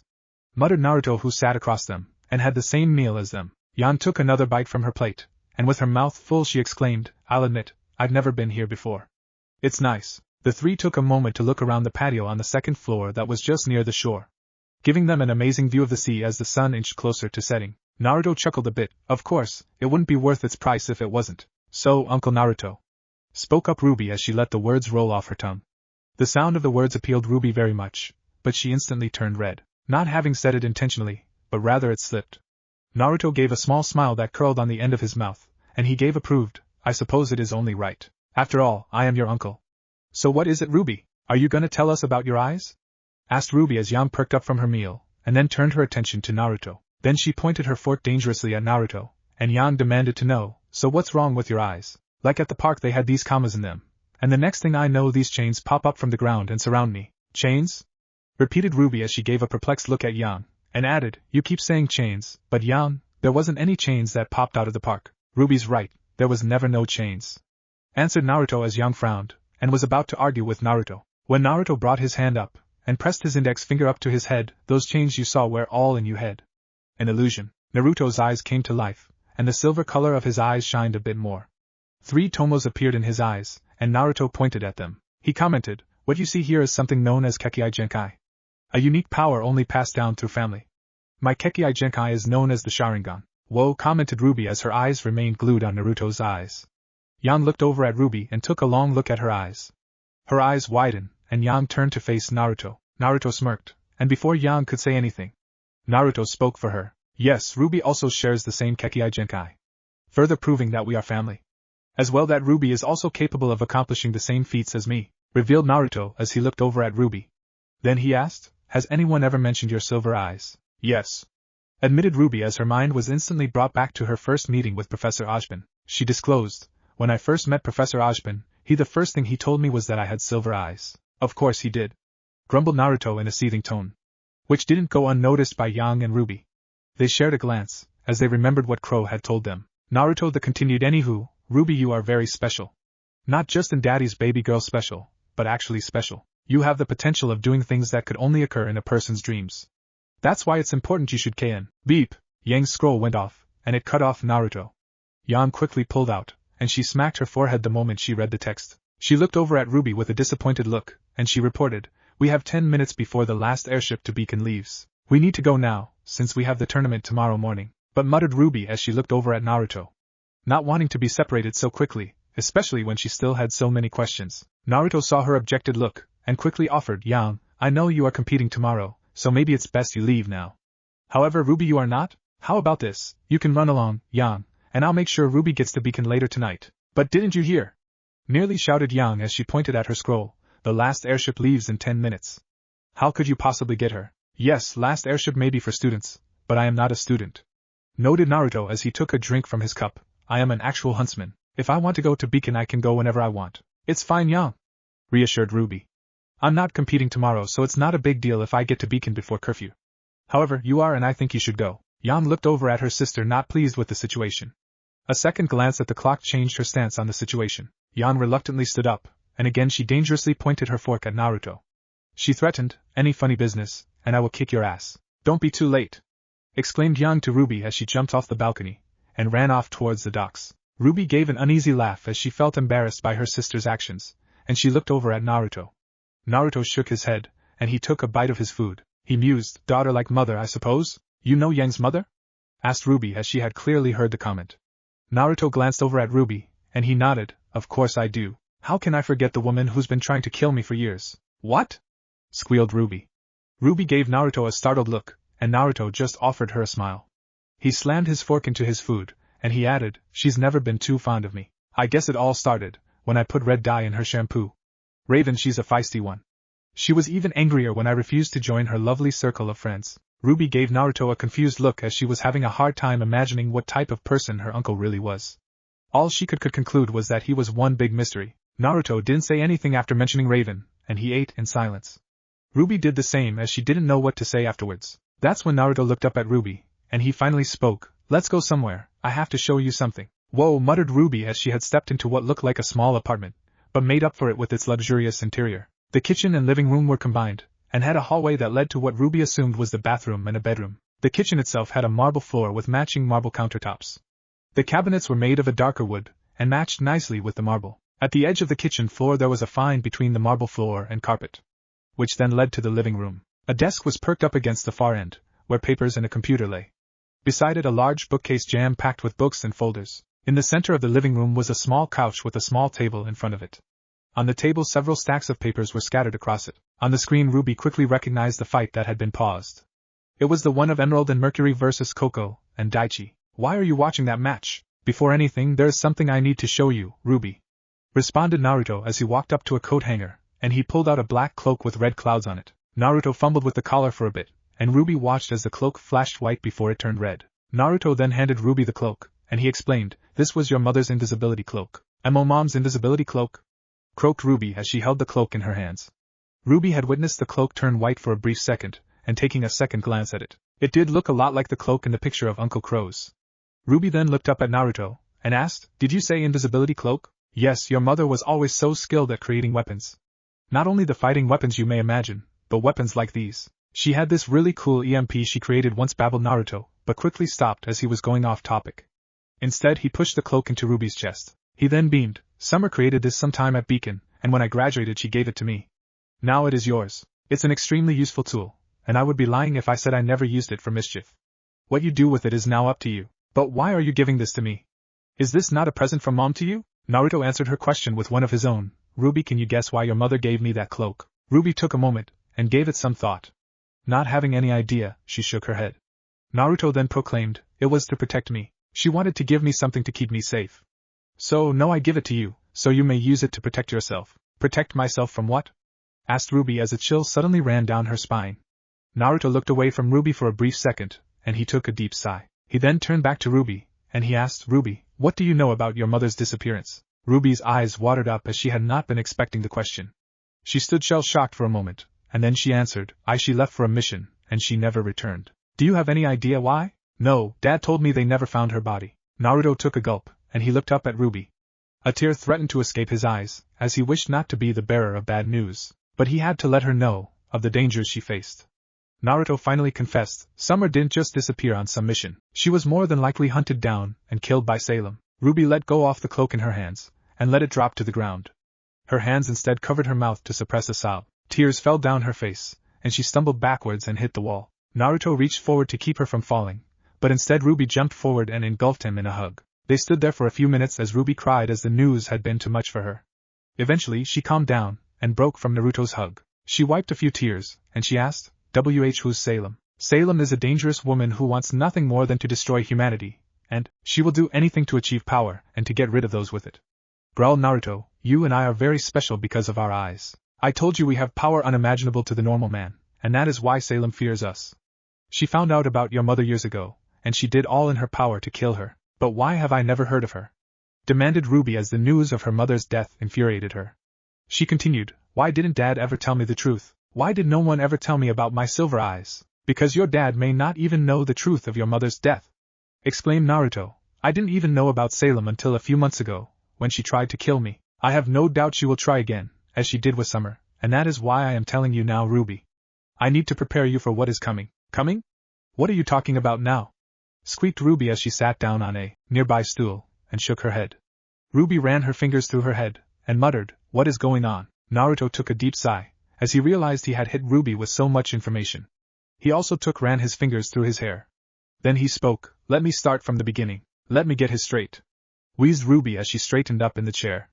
She then continued, "The 4 maidens and the story of the 4 relics are true." "Yup." Ruby gave disbelieving look, and she added, "There is this evil woman, named Salem, who is trying to collect them, and use them to destroy humanity." "Yup. This woman also killed Mom because Salem fears people with the Sharingan." "Yup. Professor Ojban and a select group of people know about this, but keep it hushed up to avoid public panic." "Yup. You didn't know about this until you had a run-in with Salem in your last mission. You confronted Professor Ojban, and learned the truth. Meanwhile, hacking his computer and stealing several files." "Yup. Uncle Crow suspects that Salem has people here in Vale. He believes this because the Fall Maiden, who was attacked by Salem's people, is hidden here in Vale. It would help explain the recent Torchwick incidents and rise in White Fang activity." "Yup. You agree with Uncle Crow that Salem's people have infiltrated the tournament, and that is why you are watching each fight." "Yup." Nodded again Naruto as he gave a frown. "That is a pretty simplified summary." "Okay, information overload," muttered Ruby as she rested her head on the table. She lay her head for a few moments before looking back up. She gazed into Naruto's eyes, and took a long look at his silver eyes. She muttered, "How come I've never used the Sharingan?" Naruto shrugged, and he put his arm on Ruby's shoulder. Ruby suddenly felt a small amount of aura, and the color of the room changed. Everything became black and white, and Ruby felt her head spin at the change of scenery. Before she could say anything, Naruto threw a fist at Ruby's face, and she watched as an out of his fist appeared in front of it, almost like his fist was following the path she saw. Ruby got out of the fist's way, and she stumbled backwards. "You've activated your Sharingan for a long time, but you've been unaware of it, Ruby. How do you think you can use your speed semblance? Normal people aren't capable fighting at such high speeds because their eyes are unable to keep up," noted Naruto as he saw the glow appear in Ruby's eyes. "You've been fortunate enough to not have had to progress the Sharingan at an early age like me and Summer." "Progress it?" "Yes, progress it. There is 4 stages to the Sharingan," explained Naruto as he reached into a drawer and pulled out a mirror. He showed it Ruby, and let her see the slight change of color in her eyes. This is the first and most basic stage. You've activated the Sharingan, and are capable of predicting your opponent's moves, and cast illusions. Like what you did to Yang. Exactly. Naruto then activated his Sharingan, and revealed the 3 tomos in his eyes. He then continued, the next stages are the tomos. Each tomo represents a stage, and that is why there is 4 stages. However, each tomo is special because we are able to obtain a special power or another semblance. Another semblance? So we can have up to 4 semblances? Asked RWBY as her eyes widened in shock. Then her mouth gaped open as she gazed into Naruto's eyes. That means you have 4 semblances. 5 actually, if you're counting my 3 Sharingan abilities, my speed semblance, and my healing semblance. Boasted Naruto as he gave a sly smile, which only caused RWBY to look at Naruto in more admiration. Naruto quickly got rid of the smile, and he cleared his throat. But there is a limit. I can only use 2 of the 3 Sharingan powers in a 3-hour period. If I was to use all 3 in that time frame, as soon as I deactivate my Sharingan, it will go into this refractory period, and I won't be able to use my Sharingan for 24 hours. So you can only use 2 of your Sharingan techniques? Mumbled RWBY as she began to realize there was drawbacks to having so many powers. Naruto gave nod, and he pointed at the tomo in his eyes. But don't worry about that now. Reminded Naruto, you don't have any of the tomos activated, so you don't really have to worry about the setbacks. As well, from what I know it takes years to naturally make them appear. Okay. The 2 stood silent for a moment, and Naruto could feel a cloud of awkwardness fill the air. Not wanting to ruin any type of bond they may have formed, Naruto offered to RWBY, if you want, during summer break, I wouldn't mind teaching how to use your Sharingan. After all, it isn't an easy practice. Really? Naruto nodded, and he allowed himself to present himself in a more boastful stance. He then bragged to RWBY, it was actually I who taught Summer how to use illusions. You taught my mom? But wasn't she like 10 years older than you? Yeah, but I was always a genius when it came to illusions. I was miles ahead of your mother. She probably couldn't pull off the trick I did on Yang. What did you do exactly? Asked RWBY as she had been curious of the previous ordeal. Naruto sat down on a stool in the kitchen, and he brought up 2 fingers. I suppose I can give you a quick intro to Sharingan 101. Chimed Naruto, and he continued, illusions can usually be put into 2 categories: delusions and hallucinations. RWBY gave Naruto a confused look, and she asked, what's the difference? Aren't they the same thing? Nope, they are completely different, answered Naruto. A delusion is when a person believes something to be true even though it is complete nonsense. A hallucination is using the 5 senses to trick the person believing something is present when it really is not. RWBY frowned a bit as she gave the 2 subjects a quick thought. She brought her hand to her chin, and that's when an idea came to her. Yan was talking about chains, so you made her see those chains appeared out of the ground. But that doesn't explain why she was frozen, inquired RWBY as she gave deeper frown. A hallucination is when someone believes is actually there, but those chains never were. How did you stop her from moving? That's where delusions come into play. Corrected Naruto as he gave a sly smile. You see, I made Yang's mind believe that whatever she was seeing was real. She believed the nonsense that appeared before her, and never questioned the reality of the situation. So, her brain reacted exactly to a situation where chains existed. Whoa, murmured RWBY as the thought of such a simple yet powerful illusion boggled her mind. But illusions like those are difficult to cast. Added Naruto as he crossed his arms. If a person knows they are under the effect of the illusion, then they can break out of it, ending the effect of the paralysis. How do you break an illusion? We can naturally see through hallucinations due to our eyes. Responded Naruto as he pondered for a moment. The only other way is to disrupt the flow of aura in your body, causing it to act out irrationally, which will usually cause the hallucination to break. Oh man, I didn't even know there was a difference between types of illusions, cried RWBY as she found it difficult to grasp her head over the confusing topic. Naruto gave RWBY a reassuring smile, and he comforted, don't worry, it takes a lot of practice to just cast a simple hallucination. Once you get the hang of it, it'll be like second nature. RWBY said nothing as her eyes began to wander around the room. They finally found what she was looking for, and she let out a squeal. It's already 10. I'm way past curfew. I suppose it's time you get going? Responded Naruto as he bent down to pick up Summer's cloak. He then handed it back to RWBY, and he disclosed, well, RWBY, you're welcome back anytime you want. If you become interested in training your eyes, then tell me before the vital festival ends. Wait. Before we go, I need to give you this. Remembered RWBY as she pulled out a scroll and handed it to Naruto. Naruto looked down at the device, and turned it on. He then looked up at RWBY and asked, what's this? Uncle Crow told me to deliver this to you. Crow? Asked Naruto as he started to browse through the scroll. Naruto looked up and said thanks. With that, RWBY watched as Naruto's Sharingan roared to life, and then to her complete surprise a black portal opened a couple feet away from her. Naruto then gave her a little shove, and RWBY fell into the black portal. Everything went black for a brief moment, and all of a sudden RWBY sees an opening in front of her. RWBY could do nothing as she fell through it. She landed on a soft path of grass, and when she looked up she took a sharp breath. The doors to her dormitory stood right in front of her. What? Naruto was seated in his living room on his couch. He sat back in the couch with his arms outstretched, and in one hand a glass of whiskey. Naruto paid close attention to the fight in front of him. It had been the older teams of both Haven and Beacon. Naruto took a drink as he watched the tall and big fighter from Vale get eliminated by the shorter but agile silver-haired man from Haven. Yet Naruto was not interested in this part of the team battle. The screen had changed to the brown-haired girl with the minigun from Beacon fighting alone in the forest. Naruto watched carefully as she looked over her shoulder, and her mouth moved as she was talking to someone. Yet, no one was there. What baffled Naruto even more was the moment that follows. When the girl looks up and realizes that her partner was eliminated, and a look of terror and confusion is written on her face when she looks behind her shoulder. Almost as if she was expecting someone to be there. The fight was quickly ended as the girl had no chance against the green-haired girl and silver-haired boy from Haven. Naruto paused the match at the moment the two were declared the winners. Mercury Black and Emerald Sustrai. Naruto frowned as the last name of the boy rang a few bells. He couldn't be related to the infamous assassin Marcus Black? Naruto narrowed his eyes, and could recall few details of the man, silver hair and black bead eyes. This boy only had his silver hair, but Naruto couldn't be sure. After all, he'd never seen the assassin, only heard rumors about him. Naruto finished the rest of his drink, and then placed his cup down onto the small table in front of him. Naruto pulled out his scroll, and quickly pulled up the Vitali tournament standings.